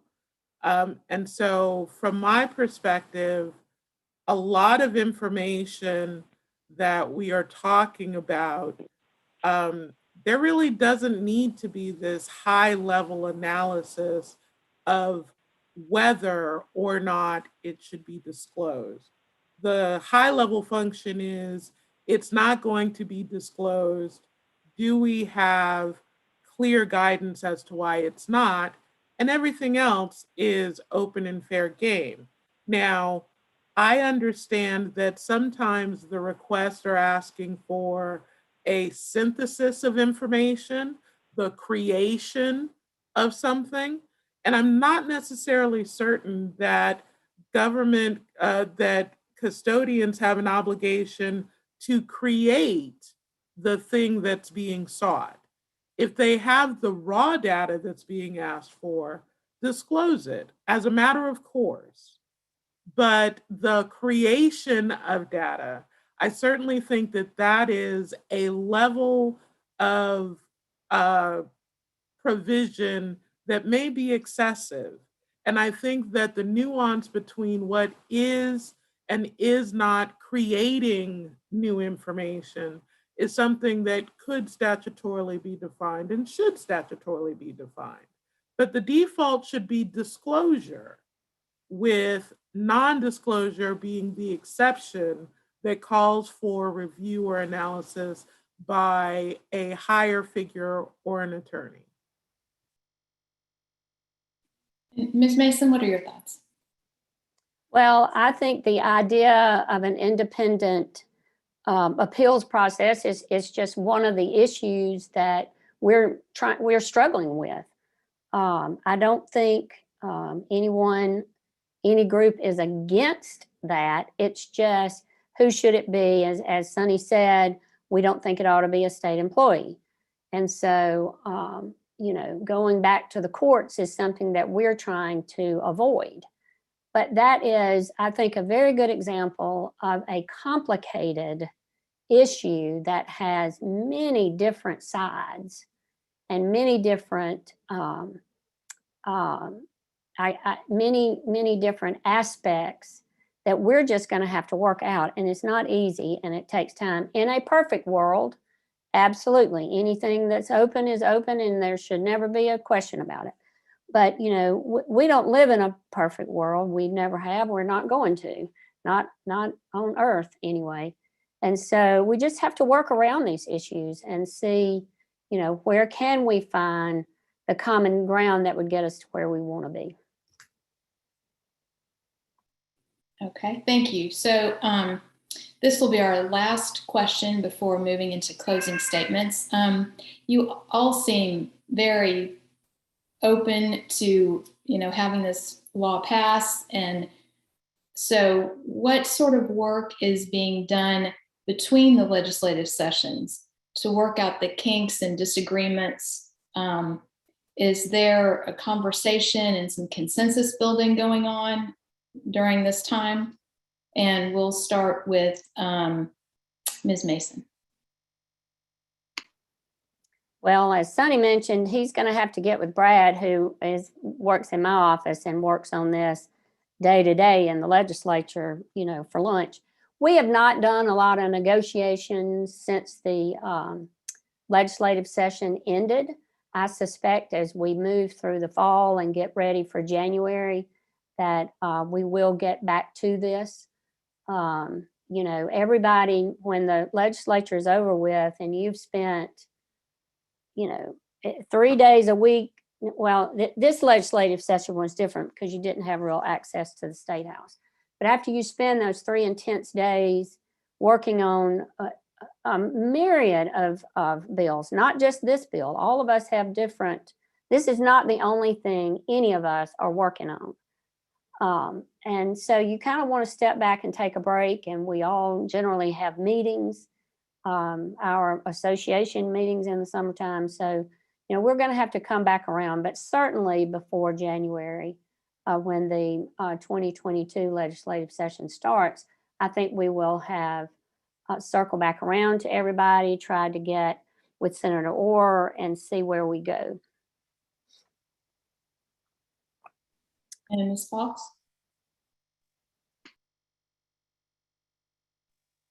I would say that at this particular moment in history, Alabama, both as a state and its larger municipalities, are getting generational change funding from the federal government that has the potential to really alter the trajectory of what our state and our municipal actors are able to do for the people of Alabama. I think that it's important that some of that CARES Act funding go towards building more transparency between custodial record holders and the general public. And I would encourage everyone who is in attendance to be part of the process in your area and in the state of Alabama, and encouraging that some of that funding go towards building greater access to public records, documents, information. I think that technology is going to be key in whatever we do for Alabama transparency moving forward. We are in a place where 250,000 households lack reliable access to internet services or to cell phone services. And we could use this funding to improve that number and to expand access to our government with that funding. And I think that that is part and parcel of what our legislature needs to be called to do when we see a call for a special session, which we know is imperative to occur sometime in the early fall. Ms. Brassfield? Felicia's right. We really didn't have access to the Alabama State House this session, which made negotiation a little more tricky. I did learn that if I stay out of the Alabama State House, we can pass all our legislation. So maybe what I learned this year is that I ought to do less work rather than more. But this is probably not, in my opinion, an issue that's going to be resolved while the legislature is in session, especially not in an election year. And especially not with so many other major issues in front of the Alabama legislature. We've created a committee of county administrators to help us more formalize our position for the negotiating process on a few issues. We've talked about some of those this morning, but I think that most of the hard work on an issue like this has to take place when the legislature is not in session. Once the session starts in a typical year, about 600 pieces of legislation that are introduced impact county government in one way or another. So it becomes very difficult with our staff for somebody on our policy team to sit down and work out something this complicated. If you get it close and you only have a few things to resolve, then maybe that can happen. But honestly, this is going to be a tough one. Just to be honest, on a Saturday morning, this is a very complicated issue. Easy to say, ought to be more transparency. Really, really difficult to put the words on the paper. Thank you so much. And now it's hard to believe, but we have, are coming upon the end of our hour and change here. And so we're ready for closing remarks. And we will start those with Ms. Fox. Thank you, Kim. And again, thank you, League of Women Voters of Alabama, for inviting the ACLU to participate. Transparency is the key element to all of the other civil rights and civil liberties work that goes on for the ACLU affiliate. The ability to seek information from the government and to compare that information to what we believe should be the course of dealings or the best course as laid out by the Constitution is critical. The work that goes into transparency is vital to continuing our republic as it currently stands. I thank Mr. Brassfield and Ms. Mason for the hard work, energy, effort, and career-defining efforts that they put towards helping the people of Alabama and the government of Alabama work in a way that is going to be productive and secure for its people. Moving forward, I think that the most important actor in ensuring transparency for Alabamians are the people of Alabama, calling on you to hold your elected officials accountable, to push for the public information that you want or need for the decisions that need to be made for your communities, your organizations, and your families. The ACLU is here to provide support, assistance, and guidance to the extent that we can. And we hope that this is an effort that continues to move forward in a positive way. Thank you so much. Mr. Brassfield?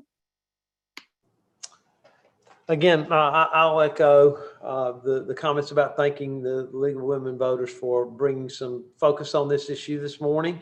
We have, we're moving very, very hard to try to get our meetings back in person. I know y'all are looking forward to that as well. But for those who don't know the effort that it takes to put together a virtual convention, there's nothing virtual about the hard work to get this together. And I applaud you for making the extra effort to be able to gather as a group. For us, I think there are a couple of things that I hope have come through with regard to my comments. And that is that we see a difference between access to documents and access to information. and that as we move forward in trying to resolve that issue, we've got to take into account those differences. We also see a difference between access to information and the public body preparing and providing information. And those two things also have to be resolved in some way for us to move forward. Documents that the 67 county commissions hold that are not some other way protected by a court need to be accessible to you with a time for response, and you need to be able to show up and get that information. Research that we would have to do for you, that's a different issue, and we need to find a way to work that out. I would say to you, the Press Association and the County Commission Association have worked out some difficult things over the years, and we'll get this one worked out too. Maybe not as fast as any one of us would like it to happen, but we'll get it worked out. Okay, and Ms. Mason, can you close us out? Well, I too wanted to thank the League of Women Voters for putting us all together and having the discussion. I think it's important. I think that, the issue of public records isn't an issue until a citizen is denied, and then it becomes a very big issue. So the things that we are working on in this, as you know now that you've heard, are not simple. And so I think Sonny and his group and the other groups that are working, and my group included, we're committed to this. And we're committed to work on it. It's not going to be a quick and it's just not going to be. It's just not possible. But we have a history of being able to do that, and we appreciate the other groups that come to the table and respect each other. It's just we've got to go through this process to get the best thing that we can get for our state.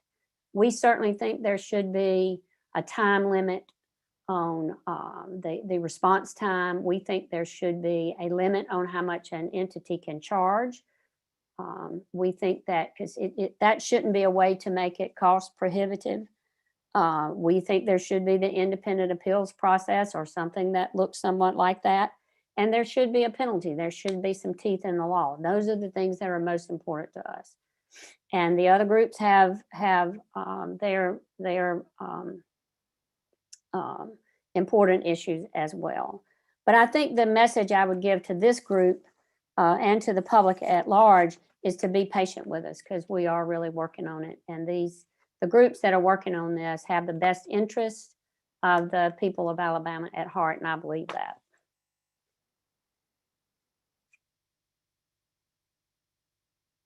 Well, thank you so much. On behalf of the League, I really want to thank you for spending your Saturday morning with us, for sharing your perspectives. It has been very informative on an issue that, as I'm sure you know, is near and dear to our hearts. So we just really appreciate you giving your honest and informed opinions. So thank you so much. You're welcome. Have a good day. Thanks. Have a good day. Thank you.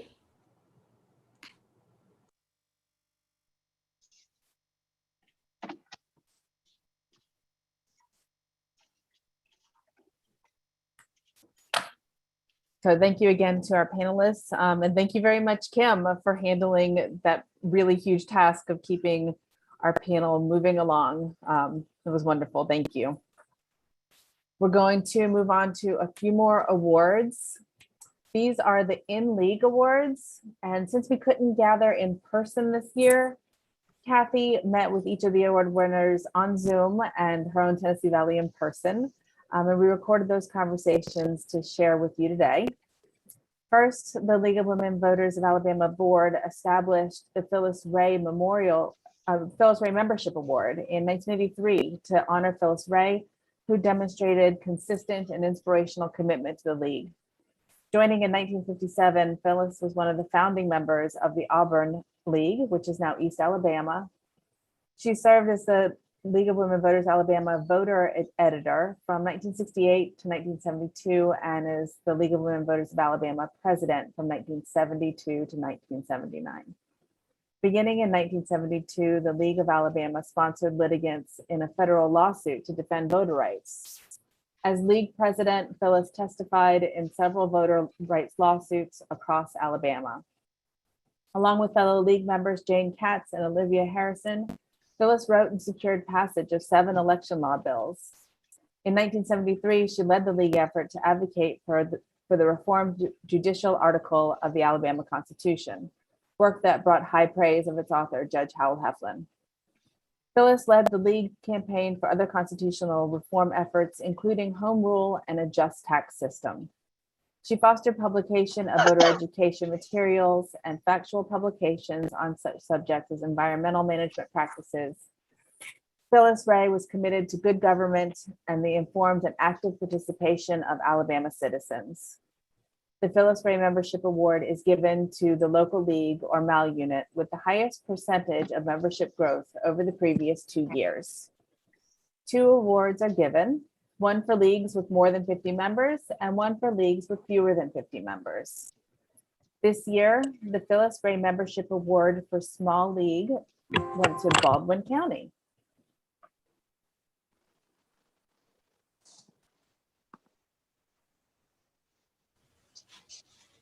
I'm here today with the Baldwin County League of Women Voters, and I'm so happy to present the 2021 Summer Convention Award, Phyllis Ray Membership Award for a Small League. And it's presented to the Baldwin County League for their fantastic accomplishment for having the highest percentage membership growth for a small local league over the previous 2 years based on the official national PMP count of local league members. And this is really wonderful. And thank you. I'm going to present this to Lynn Switsky, the Baldwin County president. And there's the certificate, and I will put this in the mail. Congratulations. Oh, thank you very much. Yeah, Kathy, we're proud of our growth. Yes, that's a great accomplishment. People are wanting to get involved.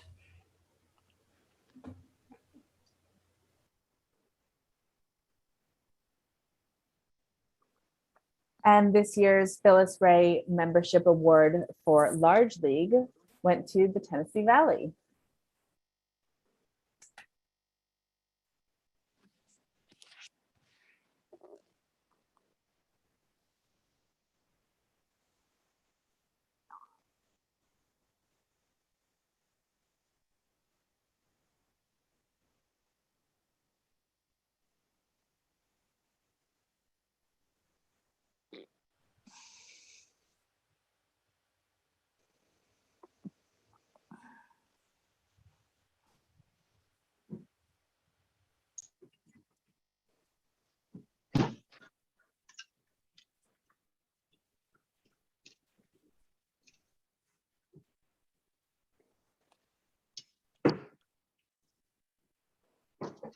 We'll be with you in just a moment.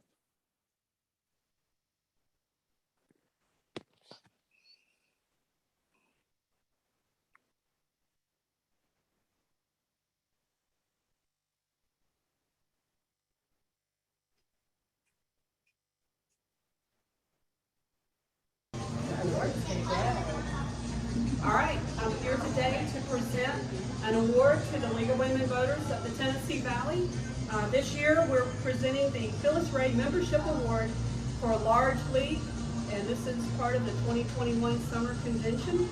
And the League of Women Voters of the Tennessee Valley is receiving the Phyllis Ray Membership Award because they have the highest percentage membership growth for a large local league over the last 2 years based on their official national PMP count for local league members. And so I'm proud to present this to the president of the Tennessee Valley League, Kathleen Leonard. And it's even more special because we got the fastest growing small league last convention. So congratulations. Thank you, Kathy. We're here at one of our local pizza parlors. We've been having fun moving around Huntsville to videotape this award for you guys. And when we learned that we got this award, I wanted to thank both our old and our new members, and it reminded me of the old song that some of us learned many, many years ago as Girl Scouts about making new friends. Some of them are silver and some of them are gold because we have new friends and we have old friends. And I want to introduce some of our members here with us who are both old friends of mine and new friends. Tara Bailey from Madison, Alabama. Roger Ellis from Huntsville. Kathy Jones from Huntsville. I'm Sarah Feldmeyer from Huntsville. Thank you, Kathy, for this great award, and thank you to all of our members that made this possible. And we are here. If you don't know, Huntsville is a rocket city, so this is probably the only pizza parlor you'll find with a spaceship in the restaurant. This is great.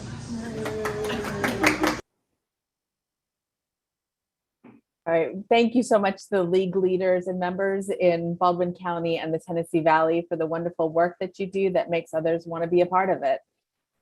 Now on to the Joyce Woodworth Award, which commemorates Joyce's enduring commitment to the mission and work of the league and honors current LWVAL members who continue that legacy. You will hear more about Joyce's service to the league as Kathy presents this year's Joyce Woodworth Award to the League of Alabama's immediate past president, Barbara Cadell.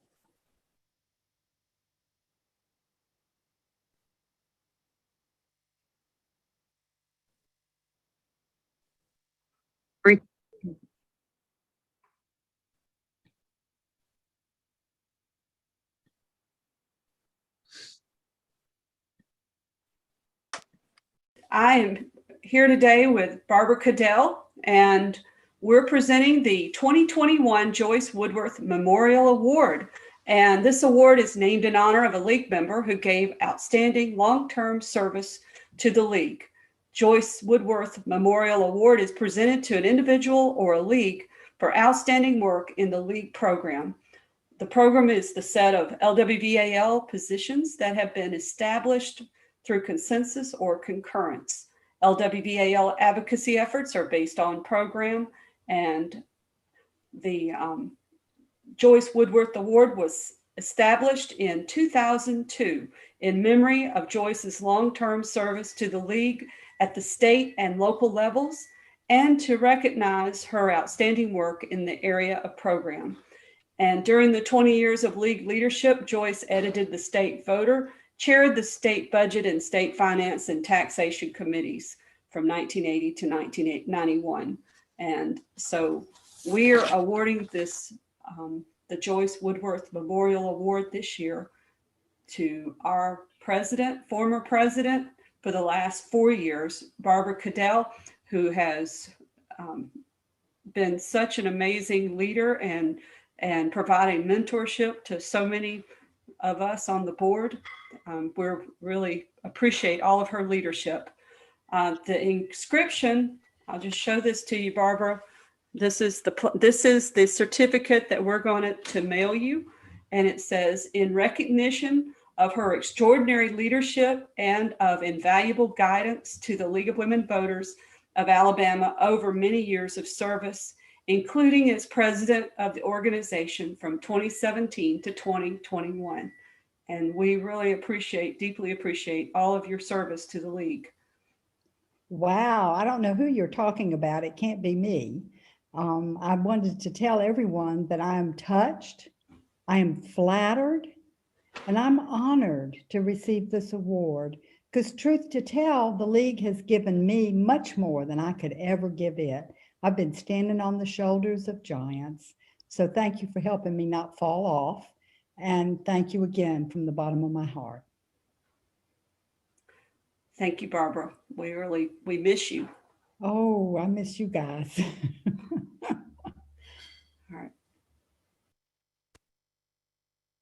Thank you so much, Barbara, for your leadership. And we pray that you go from strength to strength, as I'm sure the Baldwin County has put you right back to work in your local league.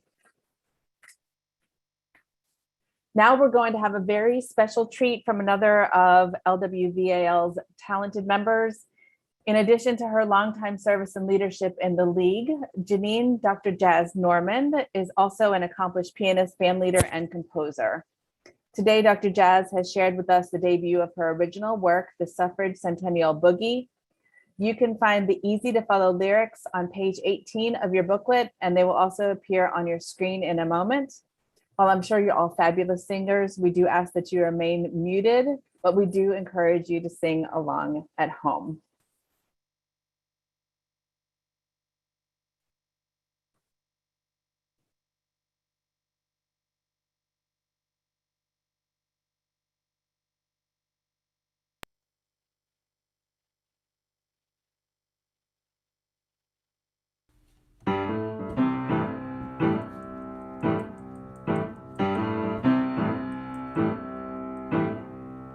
What do we want? What do women want? We want the vote. What do women want? We want it now. What do women want? Give us the vote. What do women want? We want the say so and how our lives go. Give us the vote. Vote, vote, vote, vote. Give us the vote. Vote, vote, vote, vote.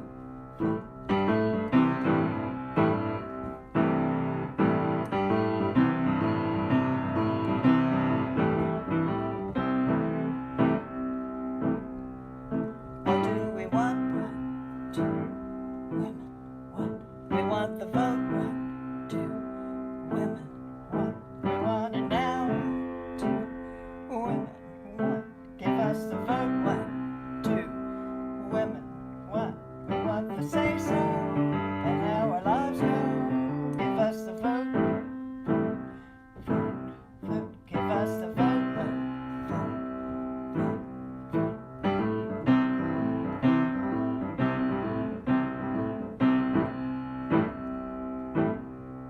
What do we want? What do women want? We want the vote. What do women want? We want it now. What do women want? We want the vote. What do women want? We want the say so and how our lives go. Give us the vote. Vote, vote, vote, vote. Give us the vote. Vote, vote, vote, vote. Give us the vote. Vote, vote, vote, vote. Give us the vote. Give us the vote.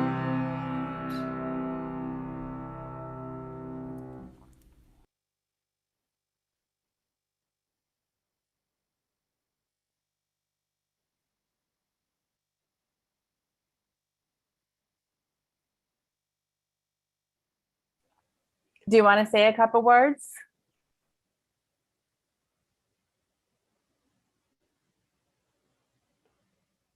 Give us the vote.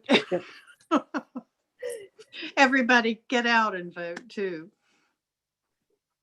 And we appreciate you reminding us that we can do this serious and very important work with a song in our hearts. So thank you very much. We're going to take a short break. Now is a great time to grab a snack or powder your nose. We'll resume promptly at noon is the idea.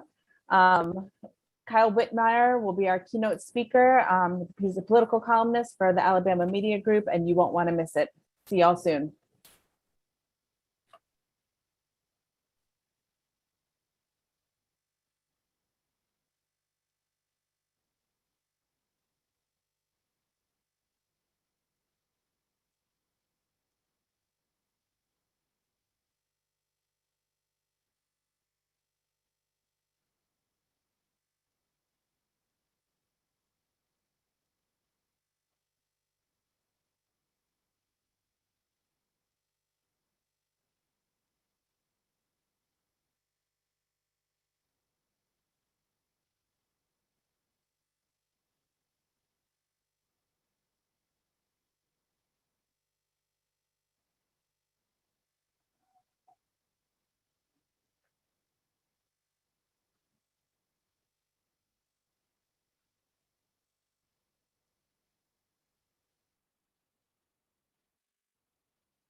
books you have to write yourself.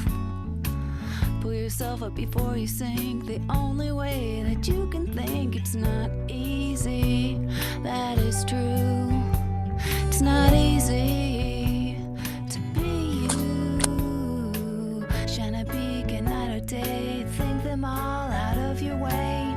The only way to survive, a master of the human mind. What's in place, you'll obey. It's easiest if you can say what it is you want to do. Don't let the mindset cling to you. Shake it off, scrub off the black, disinfect and get your back. It's not easy, that is true. It's not easy to be you. Open wide, walk then right. Please be kind in the landscape of the mind.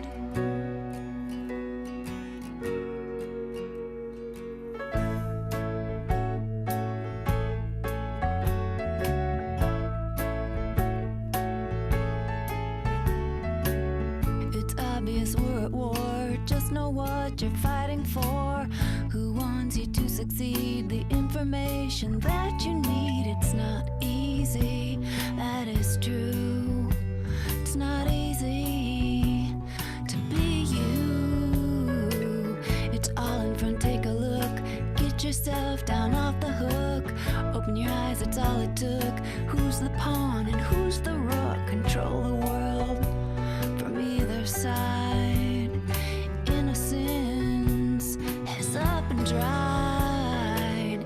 You can see down on the plain. Get your footing once again. The tide has turned, you're in charge. They all know you're still at large. It's not easy, that is true. It's not easy to be you. Open wide, walk them right. Please be kind in the landscape of the mind. Open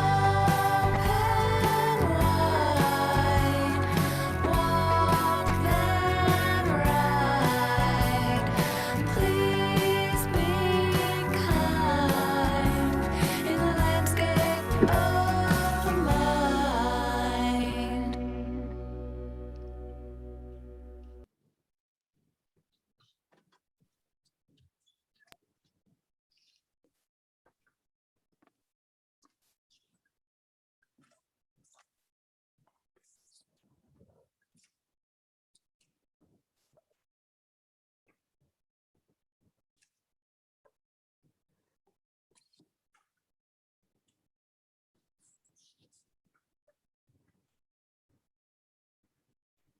Okay, welcome back, everybody. First, some housekeeping. We do plan to have time for Q&A with Mr. Whitmire at the end of the keynote session. We ask that you submit your questions in the chat. Carol Prickett and Jean Johnson will be hard at work trying to keep up with all of your great questions as we go. Okay, so now it's time to introduce our keynote speaker for Convention 2021. Kyle Whitmire is the state political columnist for the Alabama Media Group, where his work appears in the Birmingham News, Mobile Press Register, Huntsville Times, and on AL.com. After joining the Alabama Media Group in 2012, he first worked as a government and politics reporter, leading multiple investigations. He moved to his current position of columnist in 2014.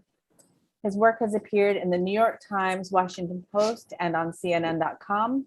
And in 2019, Mr. Whitmire was the recipient of the Transparency in Government Award from the League of Women Voters of Alabama. In 2020, he was awarded the Scripps Howard Foundation's Walker Stone Award for opinion writing. And in 2021, he received the Sigma Delta Chi Award for Best Opinion Writing from the Society of Professional Journalists and the first ever Molly Ivins Prize for political commentary from the Texas Democracy Foundation. And if you are a dedicated reader of his work, you already know that Mr. Whitmire is not just very well researched and highly informative. His work is awesome, also terribly fun to read. He lives in Birmingham with his wife Elizabeth, his son Ward, and daughter Margaret. Kyle Whitmire, I will turn it over to you. Well, the first thing you have to do in giving a speech like this is to try to keep it interesting and not bore people. So I figured today we would play a game, which is, can Kyle make it through this speech? My daughter Margaret yesterday decided to bring home germs from daycare and give them to her parents, which is why I'm doing my Batman impression right now when I'm talking to everybody. So hopefully my voice will stay through the hour and we can get through this. So I'm going to keep this part of it short, and then we'll get to Q&A, because I like having conversations a lot more than I like giving speeches, especially like this. When I was asked to do this a couple months ago, I thought, okay, I've talked before about public records and talked endlessly about public records, and will probably continue to do so in the future. But the last year and a half has been very strange for everyone, and I thought, what have I learned from this? I wanted to make that the theme of my speech. What did I learn from the pandemic? And here we are a couple months later, and I realized I should call it, what have I learned from the pandemic so far? Because unfortunately, we are not through it. It looks like it may be a while before we are through it. And especially here in Alabama, where we learn all of our lessons the hard way. Probably 6 months into COVID, I was reading a book by a guy named Jonathan Haidt. He's a professor, I believe, at NYU, if I'm remembering correctly. It's called The Righteous Mind. And it's talking about why Americans are divided on politics and religion, and how adamant, why we believe that we are right when not everybody can be right about something. And I read about this, he has a portion of the book about this phenomenon called reactance. And when I read this, I just sort of bolted upright from the couch because I realized that I have been writing about reactance for most of my career. I've been dealing with reactance whenever I read my emails or when I talk to public officials. And I deal with reactance in my own home and just me. And what it is I realized I experienced this in my own marriage. In the course of our marriage, my wife and I have sort of negotiated a division of labor we mostly consider fair, even if our grandparents would have found it kind of strange. I take the kids to school, she picks them up. She does most of the laundry, I do most of the cooking. She bathes the kids, I wash dishes. I think I've cheated a little bit because I actually like cooking and like doing some of the things that I do, but there's one thing that has fallen to me, one chore that I hate. I can't stand it. But at least once a day, my wife will come into our living room with an observation. She'll say, the trash is full. And of course the trash is full. I'm packing it as far as it will go so I can conserve landfill space for the recycling I don't want to do either. And after that doesn't work, she'll start to, she'll change it to the form of a question, right? She'll say, do you want to take out the trash? And I don't say this out loud, but if I wanted to take out the trash, I would have done it already. But finally she says, will you take out the trash? And in this sort of increment of time that is probably not measurable outside of a laboratory with machines hooked to your brain, my brain will scrape all of its databases, all of my memories for any kind of excuse it can come up with. It will sort them by degrees of believability, and it will spit out every which one is on top. And if it's, oh, I have an important email I have to finish. There's something happening on live TV and I really don't want to miss it. Or, someone said something wrong on Twitter and I've got to correct them and tell them before anybody else sees this and thinks that they're right. And it's not that I'm consciously trying to concoct an excuse, which is what I'm doing. But in that moment, all those things suddenly, they seem real, no matter if I hadn't thought of any of them until 30 seconds before Elizabeth comes in and says, the trash is full. But somewhere underneath all that mental wrangling is the truth. I just don't want to do it. And worse than that, I don't like being told. And this is the phenomenon that social scientists have called reactance. They call it reactance theory. Reactance is the unpleasant emotional reaction and resistance people have when they perceive a threat or loss of their freedoms, especially when they're asked to do something inconvenient or something that they feel limits their choices or directs their behavior. Reactance is every time someone has ever uttered the words, the hell you say I have to do that. And once you know what reactance is, you're going to see it everywhere, especially here in Alabama. Reactance is in our state motto, our official state motto, we dare defend our rights. And it's in what I've called our unofficial motto, we shall not be told. And perhaps not since the Civil War has reactance reached such a fever pitch as it has during this pandemic. At first, this was the problem with, we saw with stay-at-home orders. People were very uncomfortable. They felt that their freedoms were being limited and they didn't want to stay at home. But suddenly they had another option, which was to wear a mask. And we saw people who had problems with that too. A few months ago, when I first wrote about this, there was a Hoover school board meeting. It was 3 weeks before the end of school, 3. And there were parents very upset, protesting, demanding that their children be allowed to go without masks at school. And we're 3 weeks before school's over. It's not going to kill them. They've gone the entire year. What's 3 more weeks? But they were very, very adamant about it, including a man who spoke there. I'm not making this up. His name was Jefferson Davis. But I wrote about that then. I wrote about reactance, and foolishly, perhaps, I thought we were near the end of this. I'm going to take a sip of water because this is getting a little bit difficult. And I thought to myself, okay, I'm done writing about COVID. I'm going to go get my shot. My immediate loved ones have gotten their shots. Soon my kids will be able to get their shots. We're good, and we won't have to think about this anymore.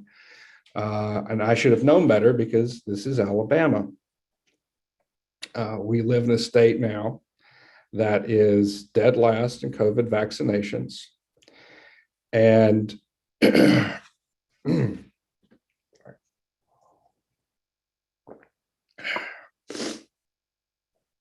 and now we're trying to figure out strategies to fix that and trying to get public officials to even acknowledge that we have a problem, much less, hang on.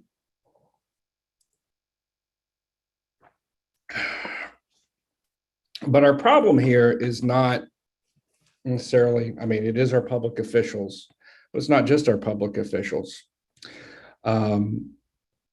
We have more people who here than anywhere else who said they don't want to have this shot, including in the Virgin Islands, which somehow gets included in state rankings despite not being a state.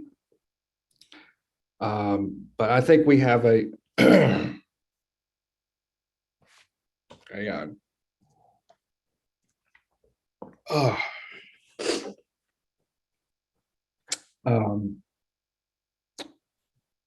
The question next is why should we care, right?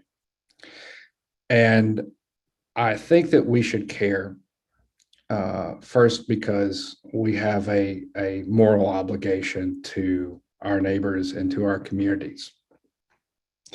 I have just enough Southern Baptist left in me that I still think that I'm supposed to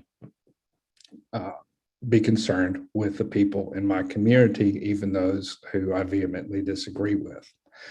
But second, now we have researchers at UAB who are telling us that if you were trying to create a variant that overcomes vaccinations and the protection that they give, what you would do is you would have a vaccinated population that you would put next to or amidst an unvaccinated population that is sharing the disease.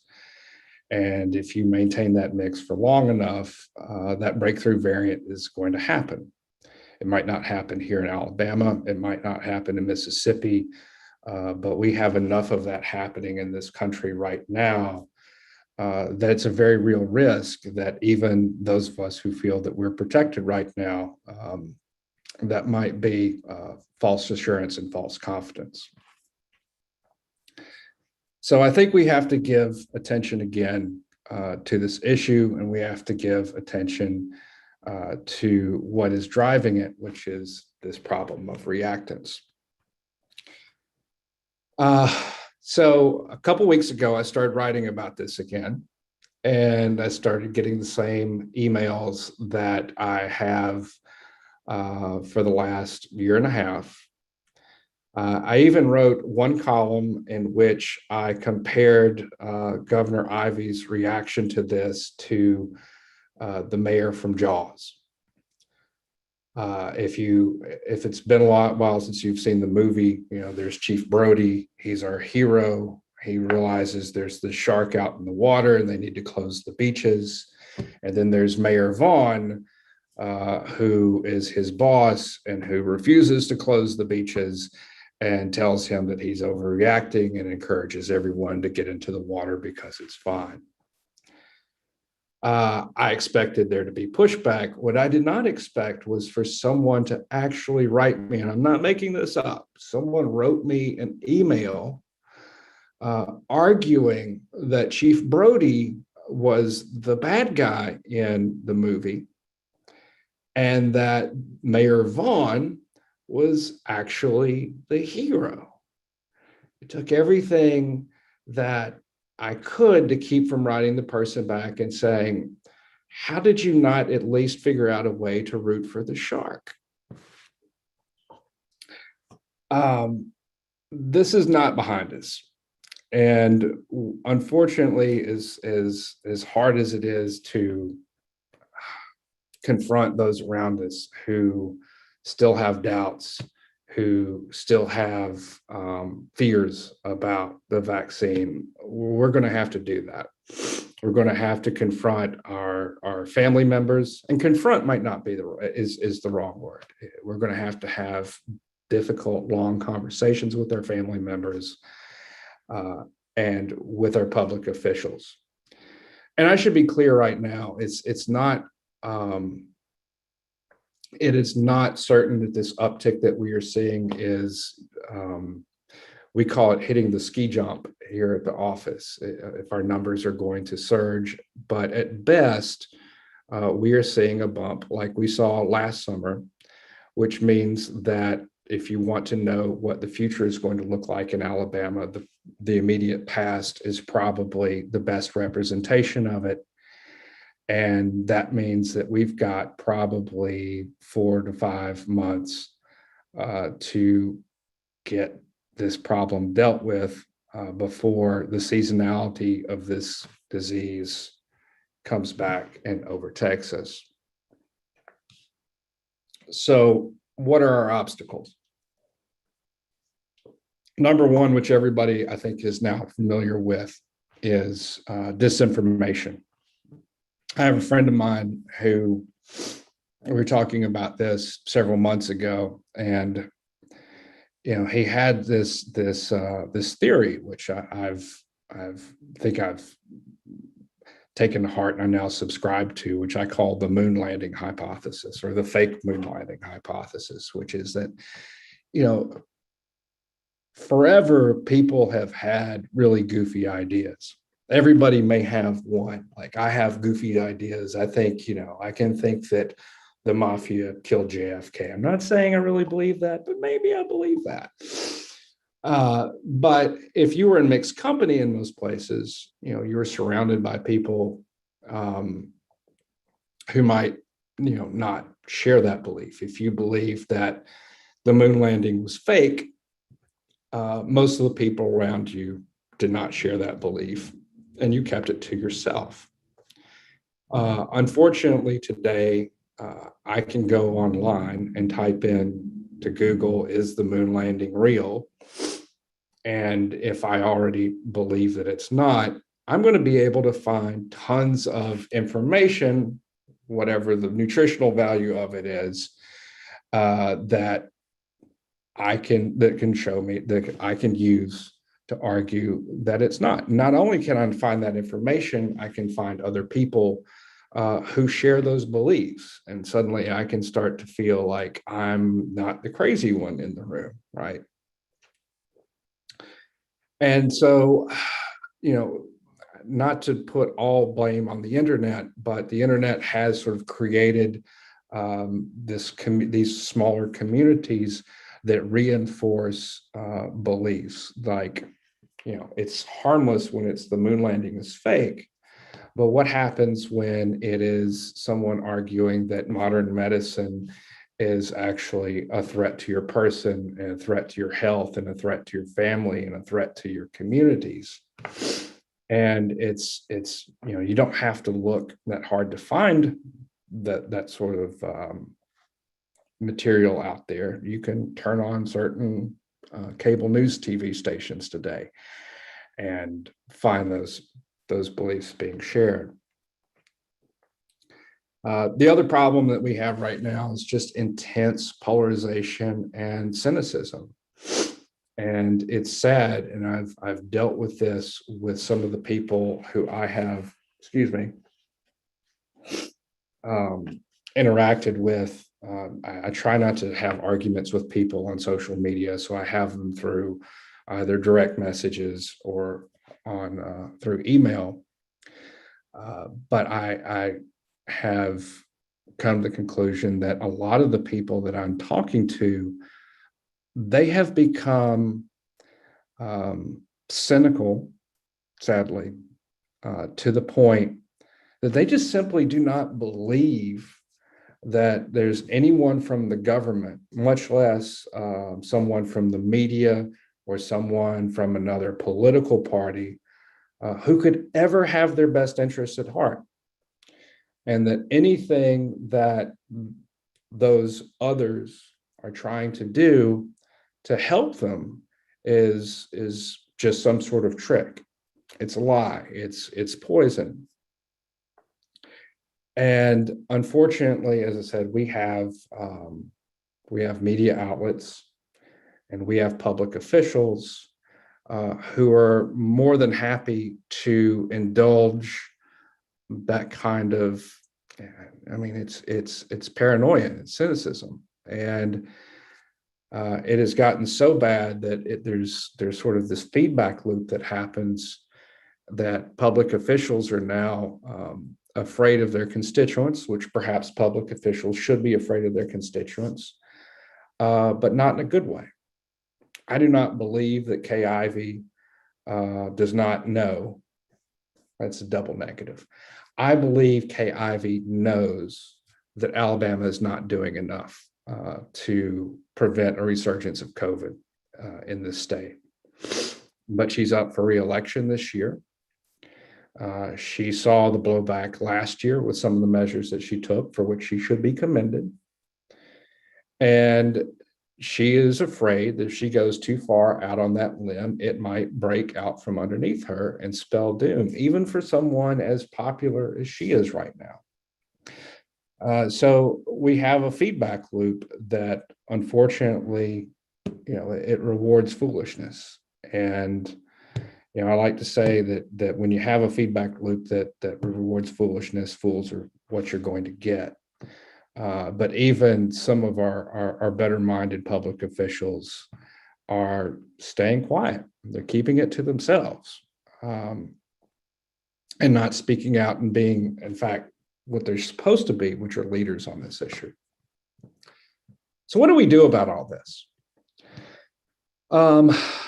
First of all, with public officials, I think we have to disrupt that feedback loop.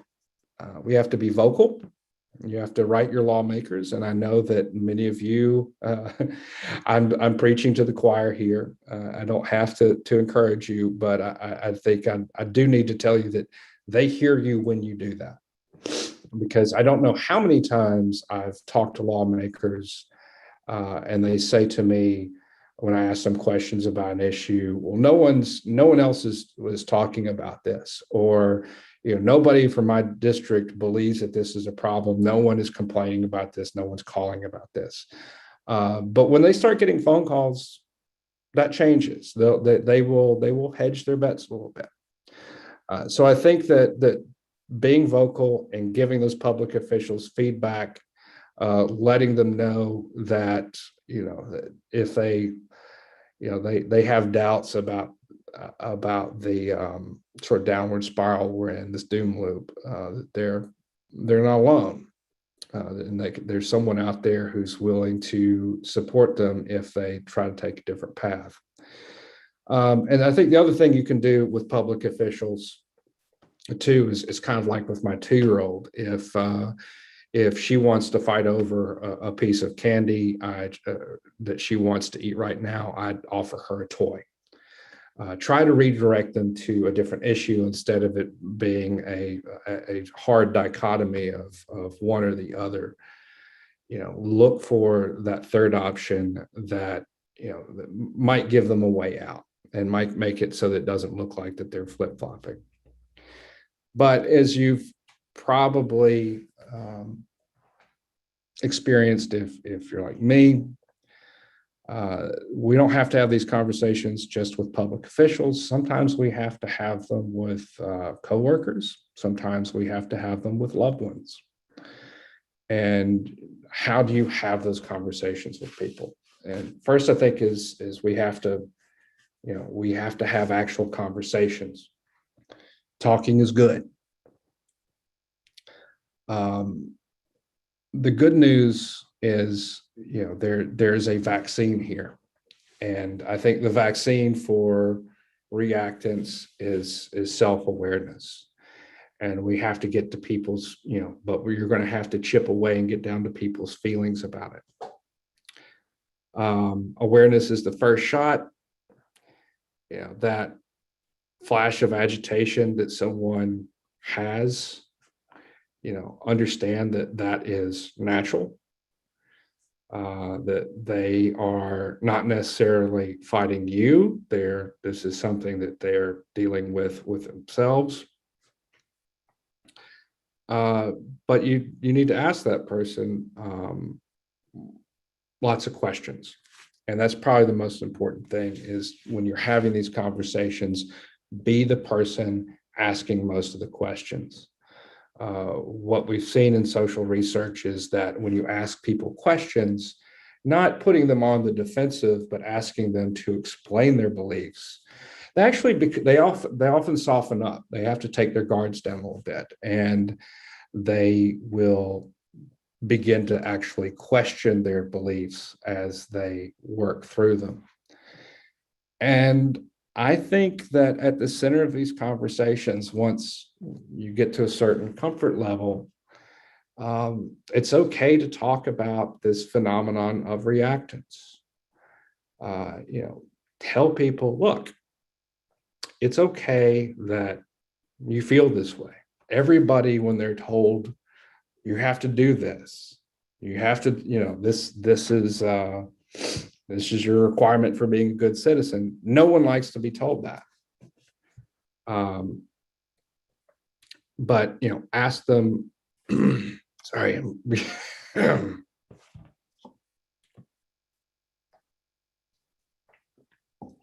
What do you have to, the best question you ask someone is, why do you feel this way? And what are the sort of things that would change your mind? And underneath, you're probably going to find, you can help lead them to that question every time my wife pesters me about it to take the trash out, which is they don't want to. And finally, be aware of this in yourselves. Understand that in your own life. I mean, and maybe some of you, I'm making assumptions about this group, but there might be members of this group who have concerns about vaccines and about the situation that we're in. Ask yourselves why. Why is it that we are here? So with my voice almost gone and this thing petering out, as I said in the beginning, I like having conversations more than I like giving speeches. So I'm going to ask someone to throw me a life preserver right now and ask a question so that I can drink a little bit more water. Well, I'm here to be your lifeguard and throw you. Thank you. First of all, I want to thank you. Obviously, you have made this organization your priority today over your personal comfort, and we appreciate your getting out of your sick bed and coming here. And we do. Oh, thank my wife, because she feels just like this, and both of our kids right now are fine. Like they recovered in like 24 hours after giving this to us, and so I'm at the office right now, and she's at home, like trying to get them fed and put them down for naps right now. So say a prayer for her, but thank you very much for saying that. Well, it is an unfair world, and we will probably go over that more than one time in the next half hour. I also want to underscore that we were so thrilled you agreed to talk with us today because you were the recipient of our Transparency Award in 2019. So we have looked to you here in Alabama, and particularly across the last 2 years, as things have just gone topsy-turvy in so many unpredictable ways. We've put the links to your columns, to your websites, to your social media in the chat if anyone is unaware. And particularly, I will say, as another Alabamian, you may call it the war on dumb. If you were from out of state, I would get very reactant, I do believe, about that. So we're going to start now because you were talking about COVID and one of our questions has come in, and I'm going to try to read it because it's well worded. COVID and transparency are related. Citizens couldn't get public health data from the county, state, and healthcare providers that all matched up. It was hard to know what the truth is or was. Has COVID done anything to push the transparency conversation, the larger one within the state, one way or the other? And is government trying to do better or digging in their heels? There's another half hour for you. I hate answering with "we shall see." I had a conversation with one of my colleagues, Ramsey Archibald, who's been our sort of data reporter here at AL.com about this earlier this week. He was he's taking Thursday and Friday off. And before we left, he said, we do need to start doing daily reporting on the data that the state gives us. The problem is they've been giving us daily reporting 3 days a week. And we're sort of reaching the point again where that's insufficient. What I'm happy to report is that Friday, the Alabama Department of Public Health said that they were going to resume doing daily reports on everything from the number of vaccinations, number of cases, number of hospitalizations. They have had trouble compiling that data at times, and we hound them about it, but I do want to speak a little bit in their defense. This is not what that department was ever built to handle, not anything like this. And they've had trouble in the last year attracting, they've had open positions for data analysts and people who compile and put that stuff together that they have not been able to fill. So I think they've tried to be transparent. Their problems have not been necessarily that they are hiding anything. Their problems have just been logistical, and that they are not built to do the job, or were not prepared to do the job that they were called upon to do, which I don't know that anybody was. So I'm not going to be too hard on them there. So, but yes, absolutely, transparency is crucial in giving people trust. And also, I think it is important, and this is not what people who work at the health department are always necessarily equipped to do, to speak to people in their own language. We throw out a lot of data and terms at folks, and they don't always understand immediately what that means. And over time, it does make them suspicious. And I think we could have set expectations better through this process, to understand that from the outset that what we know about this disease has evolved, is and will continue to evolve over time. And when public officials come back and said, we know we told you not to wear masks, but now we're asking you to wear masks, that they understand that you weren't lying to them the first time, that new information came on, that this is how science works. So I don't know, that's sort of meandering all over the place, but it's the best I can do right now. Well, we'll get into a broader question. Okay. What really gets truth from public officials? Is there a formula for direct questions that can't be danced around? This is your profession. How do you get people to tell you the truth? Well, first of all, I don't think public officials, even politicians, not just bureaucrats, I don't think they lie as much as people think. I think they don't get a fair shake about that. They spin, which the difference between lying and spinning, the way I always explain it is, spin is when I was a kid, my stepbrother had a flat tire. He comes home one day, he'd driven our family car to his after school job bagging groceries at Superfoods in Thomasville, but he shows up after work one day in the pouring rain, mud all over him, and there's no car. And my stepmother asks him, Chris, where's the car? And he said, I have a flat tire. And she says, okay, well, we can go change the flat tire. That's no problem. And they get in our little utility truck that we had and start driving toward where the car is. And Chris, who is, he's 16 at this point, says, it's kind of off in a ditch a little bit.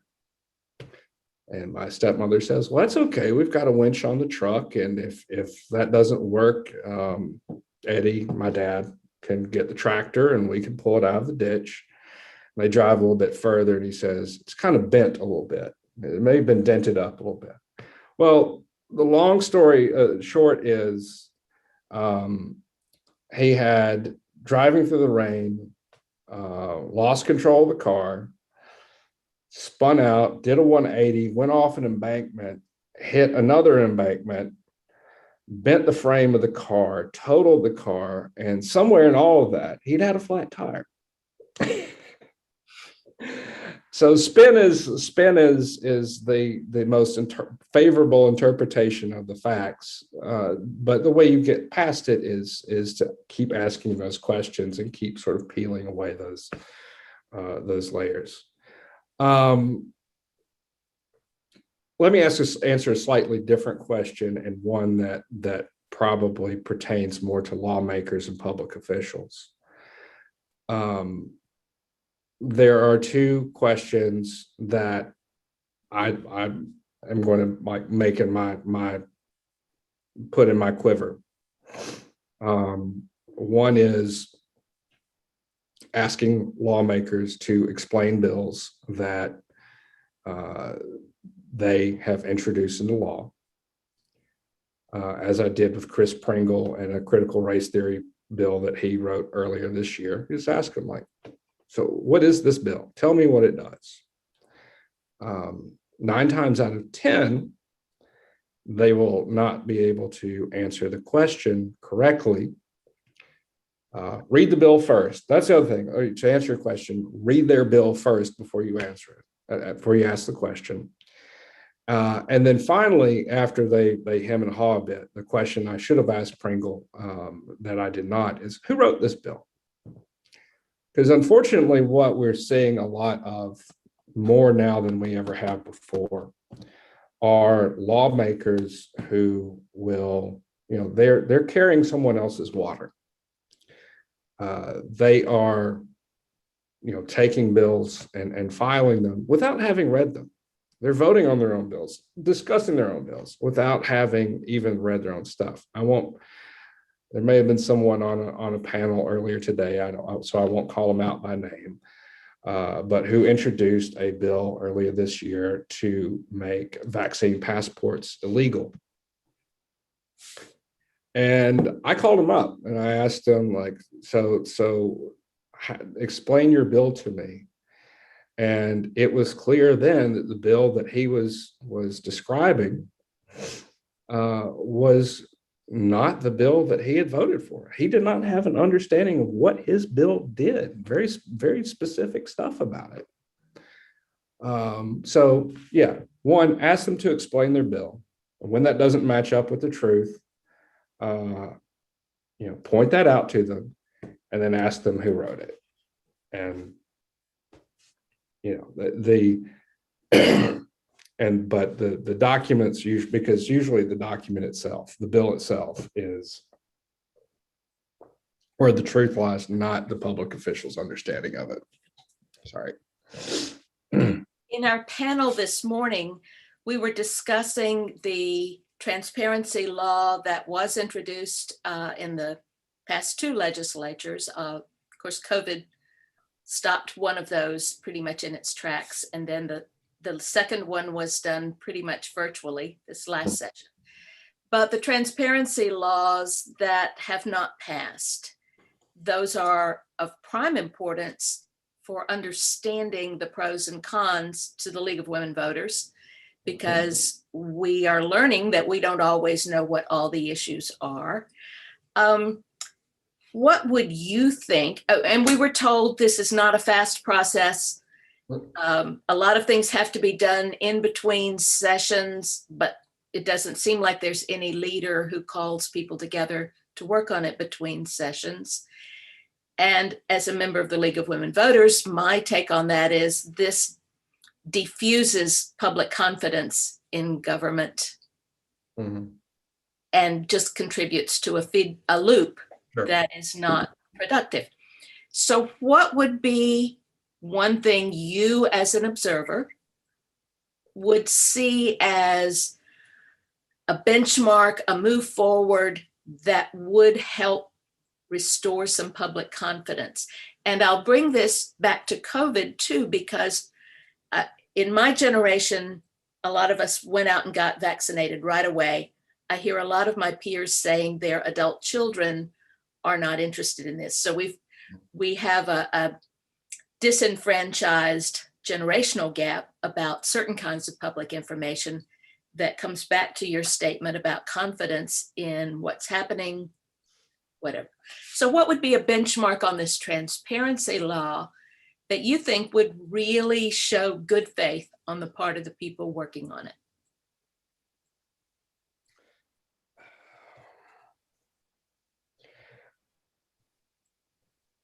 I was told not to be too mean to people who might have been on panels earlier today. I think law's fine. I think it's fine just as it was proposed this year. I think it was fine just as it was proposed the year before that. Nothing in this bill is original. It's not something novel.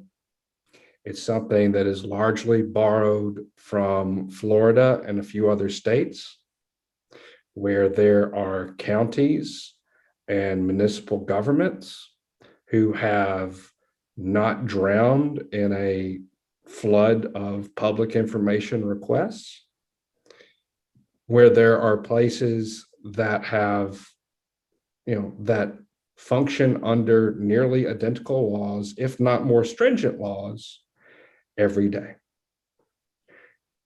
I had a colleague, Amy Yerkinen, who I think it was early last year, was trying to get information out of UAB about a contract that they had with a vendor. She put in a request to UAB for that information. They told her that it was secret and they could not turn it over to her.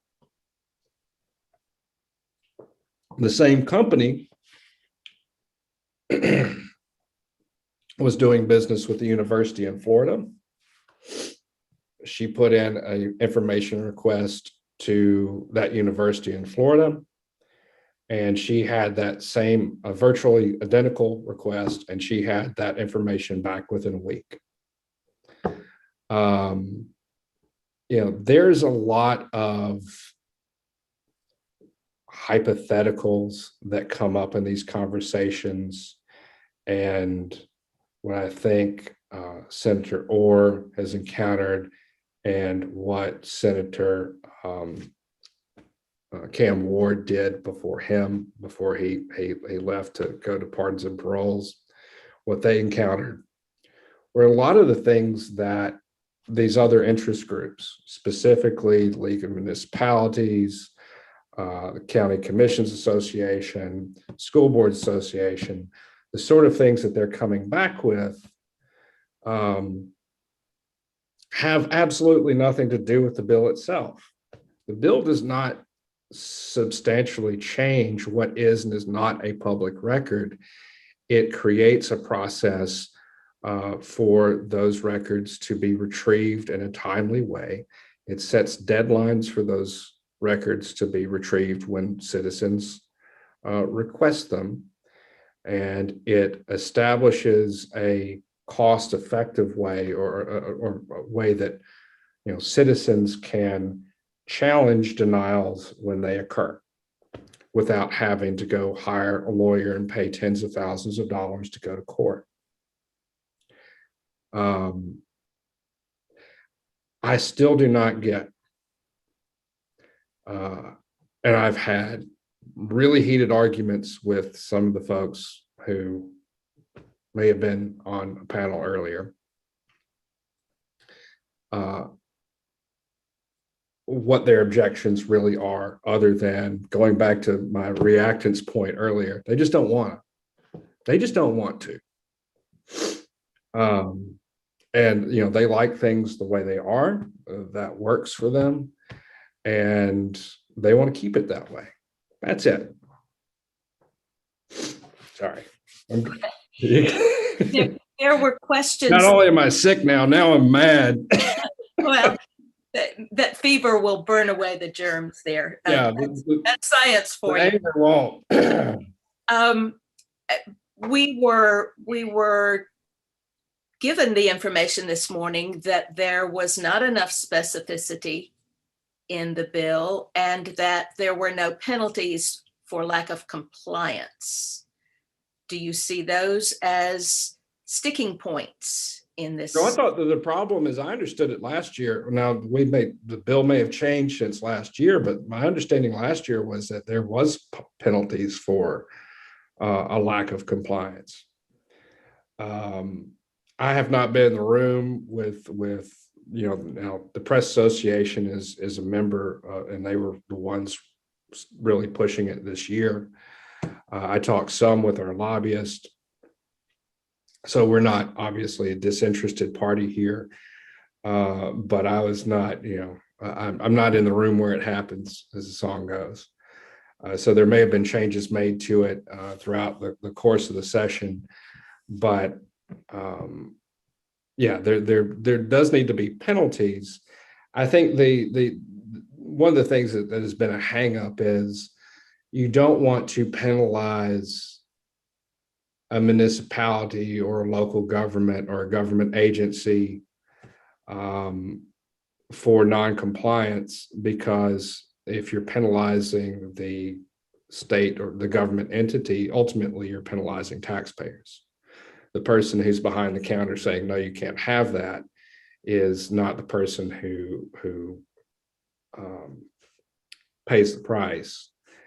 There have been efforts to put language in the bill that does penalize that person behind the counter. And I think they, the folks on the other side of this really, really did not want that in there. So, yeah, I believe that there needs to be some consequence to it. But more importantly, even beyond that, there needs to be a means that people can say, if someone is told no, there needs to be a third party, another authority that they can appeal to that does not require them to pay tens of thousands of dollars for a lawyer. Well, that was the question this morning that was brought up primarily by the person from the ACLU, was that the only way to move things forward if you were ignored, there just was no response, was to involve the court system, right. Which is a fairly traditional Alabama way of dealing with things. Getting back to what other states have done, our fear of federal oversight with Medicaid expansion, all kinds of almost treasured Alabama shibboleths, as we should say, of the whole thing. Does saying it has worked in other states make people push back? Or saying that in the North or the Northwest this works, does that make people say, well, that's not how we do it here? Or is that helpful? We're not even borrowing from states in the Northwest or the Northeast. We're borrowing from some of the stuff is essentially copied and pasted from Florida and Tennessee. I have had shouting matches where and shouting matches is not right the word. I've argued with one of the lobbyists who, and I wasn't here for the first part of the day, but I think he was supposed to be on a panel. Where I said, just tell me what your problem is with it. Tell me what your problem is with it. And trying to nail that person down on specifics. And it's like nailing Jello to a tree. They're against it, and they're going to be against it. I mean, I think that the only way to overcome that is, and this is going to involve a lot of work, is to put pressure on county commissions and city governments and ask, why the hell are these people representing you? Is this what you believe? And if it's not, you need to tell your lobbyist in Montgomery that. And they are feeding information back to local governments and school boards and county governments that frankly is not true either, because I've been privy to some of that. And we need to go to our public, to the last committee meeting where this thing came up. there were senators who were asking very specific questions, trying to derail this thing and knock it off the tracks, that I know they didn't come up with those things themselves.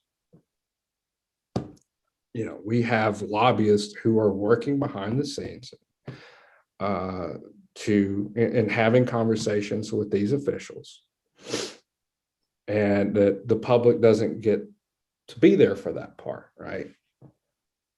And frankly, and I'll say it again, even though he hates it, we had one get up in front of that Senate committee and say something that just was not true. That the county commissions and the League of Municipalities and the School Board Association had not been involved, had not had any meetings with the people pushing this bill. And that was not true, because I called people who were in that meeting with that same person when they were having it. And they had to step out of the meeting and step outside and talk to me. It's difficult when you're up against folks who are not really approaching this with good faith. Well, that brings us to a question, because we're getting to the end of our time, but we've used electronic communication more in the last year for all kinds of meetings. Is there a future for that to continue? Does that lead to better transparency? And what are ways we can encourage a continued variety of access, especially via the internet, to public meetings?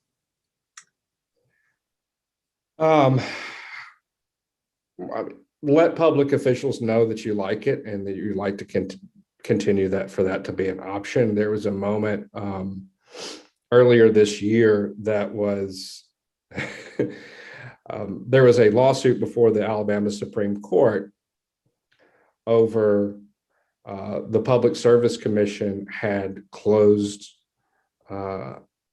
its hearings to live streaming by people observing the meeting. They didn't even have to do it themselves, even though they had the equipment in the room to do it, because it's the same room where the Ethics Commission meets and they live stream their meetings. They took this to the Alabama Supreme Court, and the only reason I was able to watch the Supreme Court, the arguments before the Supreme Court, was the court had to live stream its meetings. So we had this really crazy meta argument going on, where I'm watching a live stream about why meetings should be live streamed for the public. Unfortunately, the Supreme Court did not rule in the litigants' favor. But since then, I think the Public Service Commission is relented, and at least some of its meetings are going to be live streamed so that everybody can watch them. And I think that, the nice thing about the last year is that we've all become a little less anxious about this sort of stuff. And hopefully our public officials have too. Just let them know. Just tell them. It's like, hey, is this okay if I show this for people at home?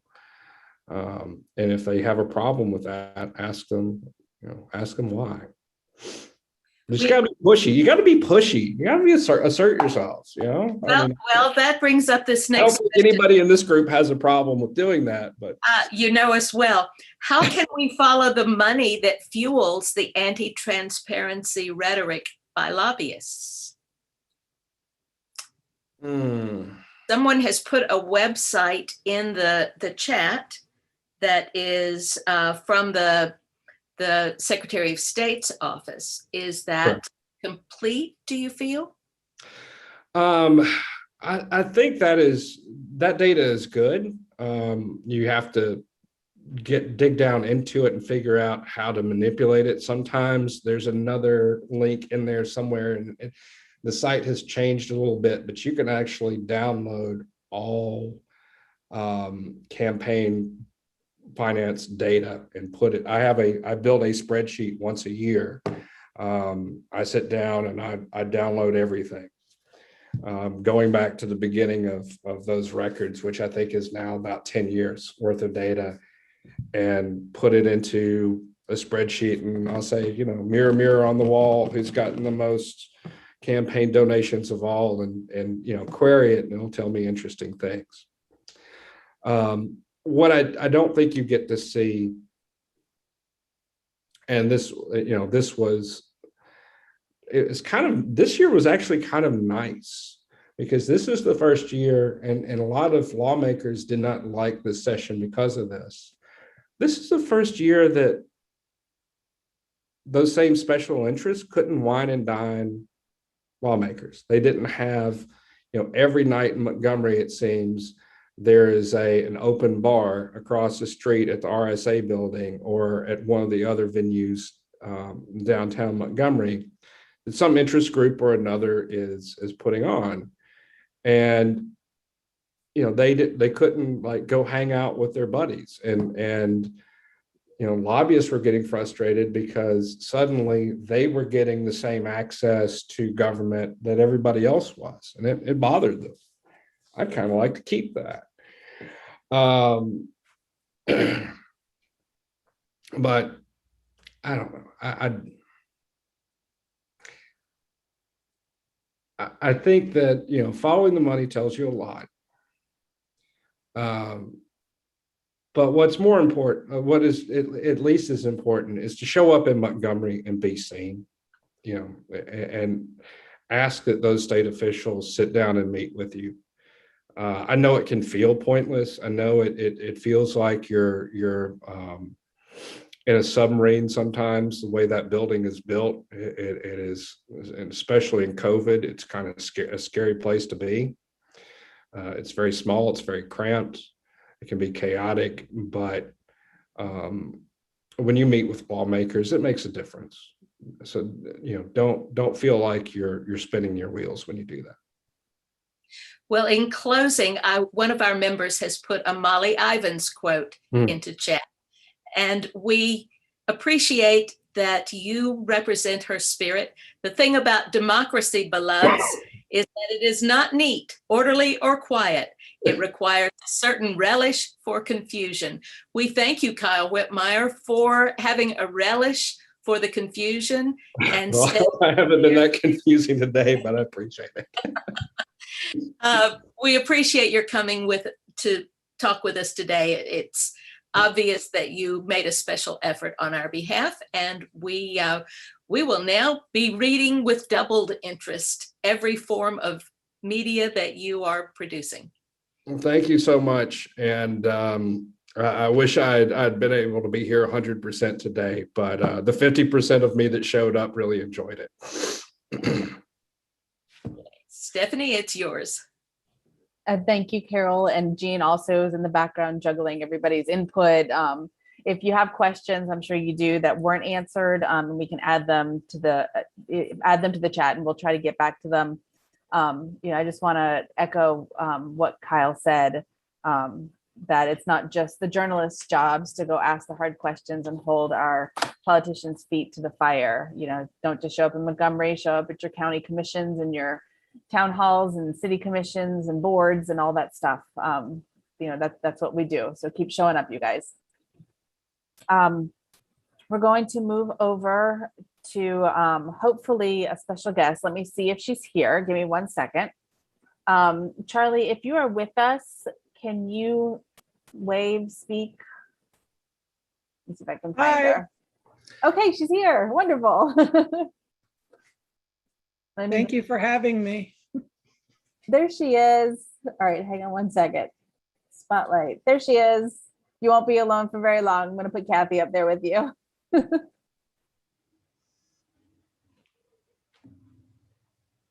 Hello, Charlie. There we go. All right. Charlie Sorensen is from the League of, and you're going to have to correct us if we get this wrong, because we looked it up even. Kittitas County? Yes, yay!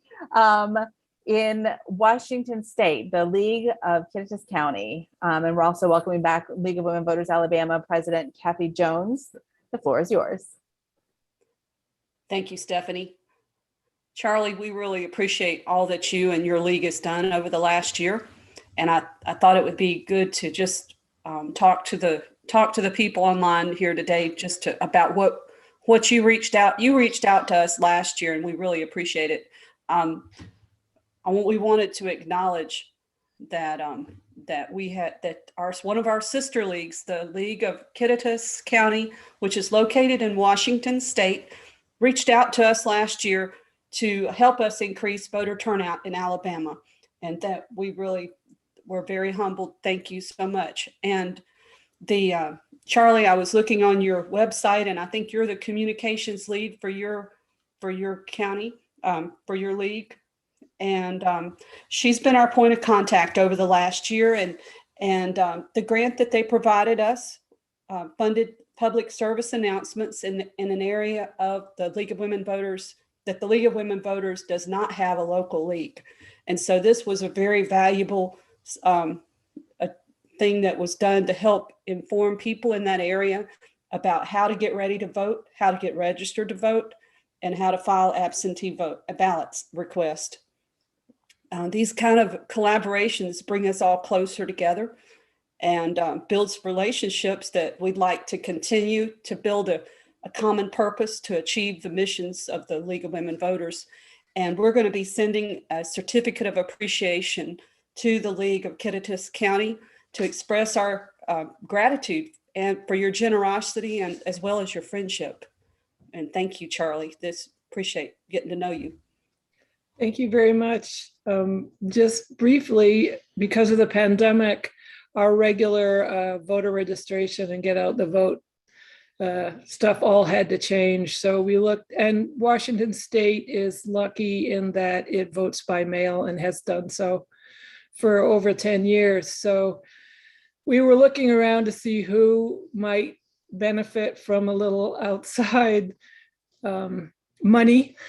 And we went with Alabama. We really were impressed with all the work you did, and just wanted to reach out and offer whatever help we could. So we're happy to know that it made a difference. Thank you. Thank you so much. And we look forward to seeing you at the next convention. That'll be in person for national. That'd be all. I guess that's the next one. Hopefully we'll do it in person. So we'll continue the good work and we'll keep up with each other. Thank you so much. Take care, everybody. Thank you, Charlie. All right, Kathy, you are up for closing remarks, and then I will transition us over to the after party. So it's already that time. This day has gone by so fast. I'm not used to sitting in one place for this long, but it hasn't felt like a long time. I wanted to thank everybody for staying with us today, as we've been honored to have so many remarkable organizations and individuals who are working to make democracy work in Alabama and across the country. And I think the discussions and the conversations that we've had today are going to give us new understanding and insights on the challenges and also maybe even a path forward to help us make Alabama have more government transparency and accountability. The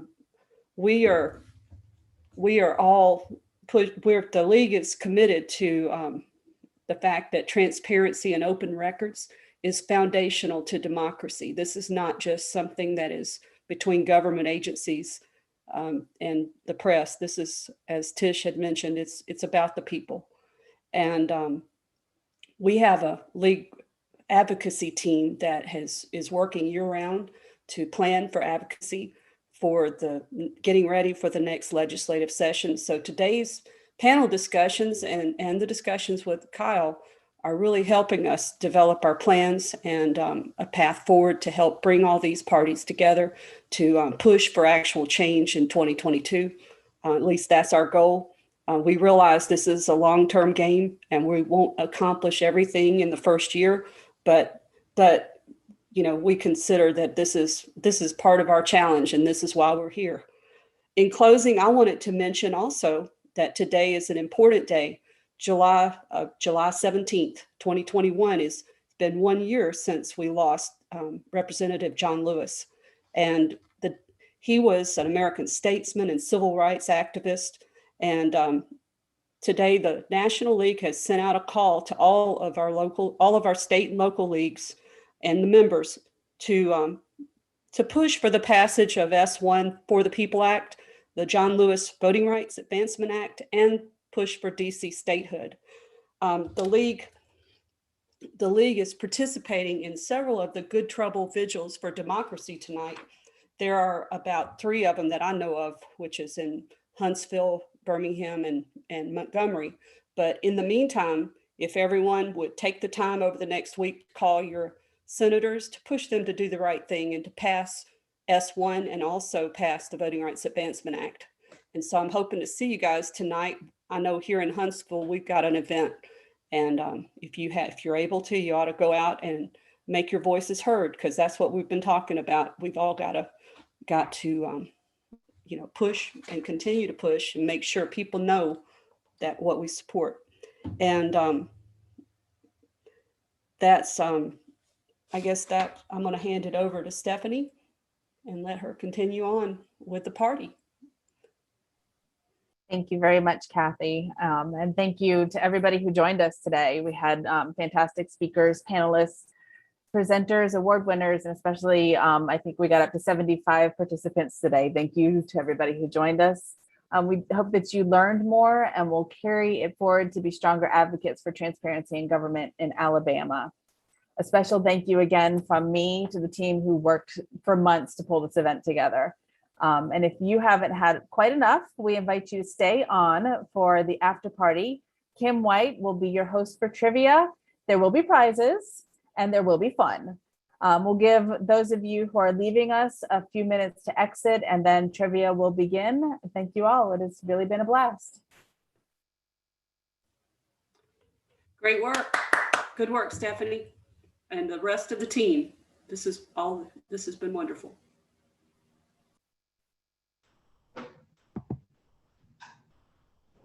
All right, Kim, do you want me to keep track of correct, prize winners as we go? Sure. Okay, I can do that.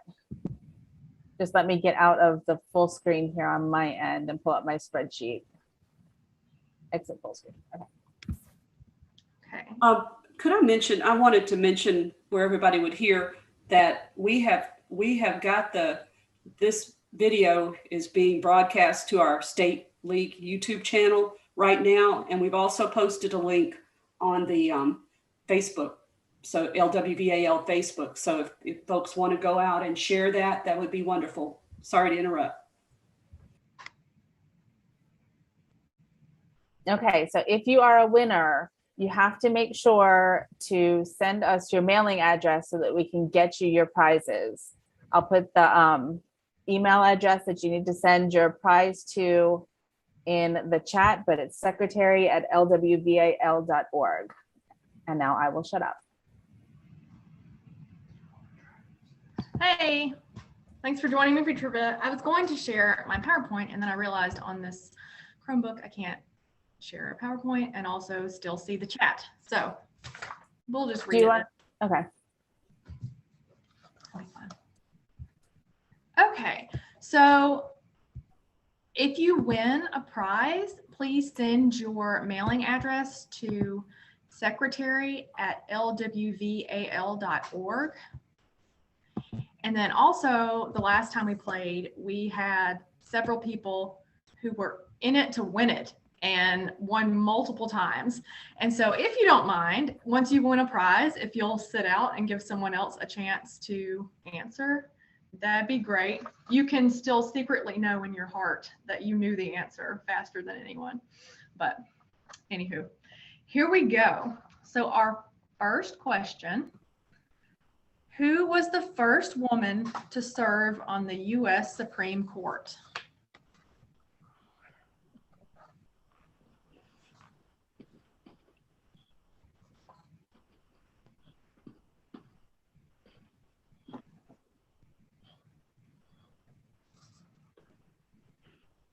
Yay! Sandra Day O'Connor. Yeah, so Carol Prickett was the first person to throw it into the chat there. So way to go, Carol. And your Kim, I might be disqualified because it looks like I might not have spelled her name correctly. We don't give gold stars for spelling or take away prizes for spelling. All right. So Carol, you win a $25 gift card from the Southeast, the SEAL League. So that's great. Thanks to Juanita for donating that. So yay. And like I mentioned, please send your address to secretary@lwval.org. It's in the chat. And so these questions are a mixture of questions about women and questions about voting and just things that I like. So sorry, you're all going to be subjected to my random choices for trivia. Tarana Burke is the founder of what movement?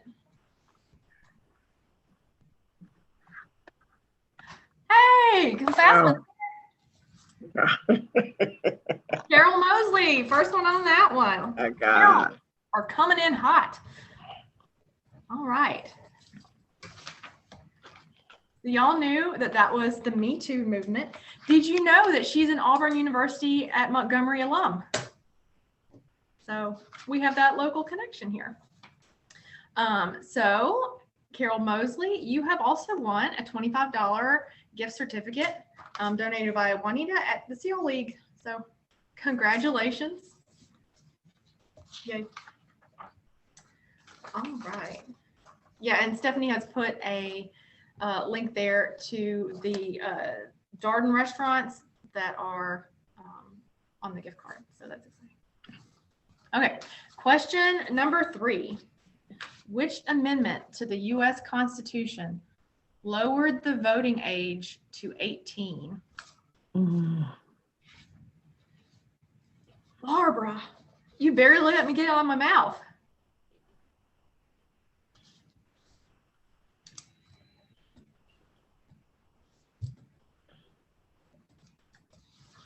All right.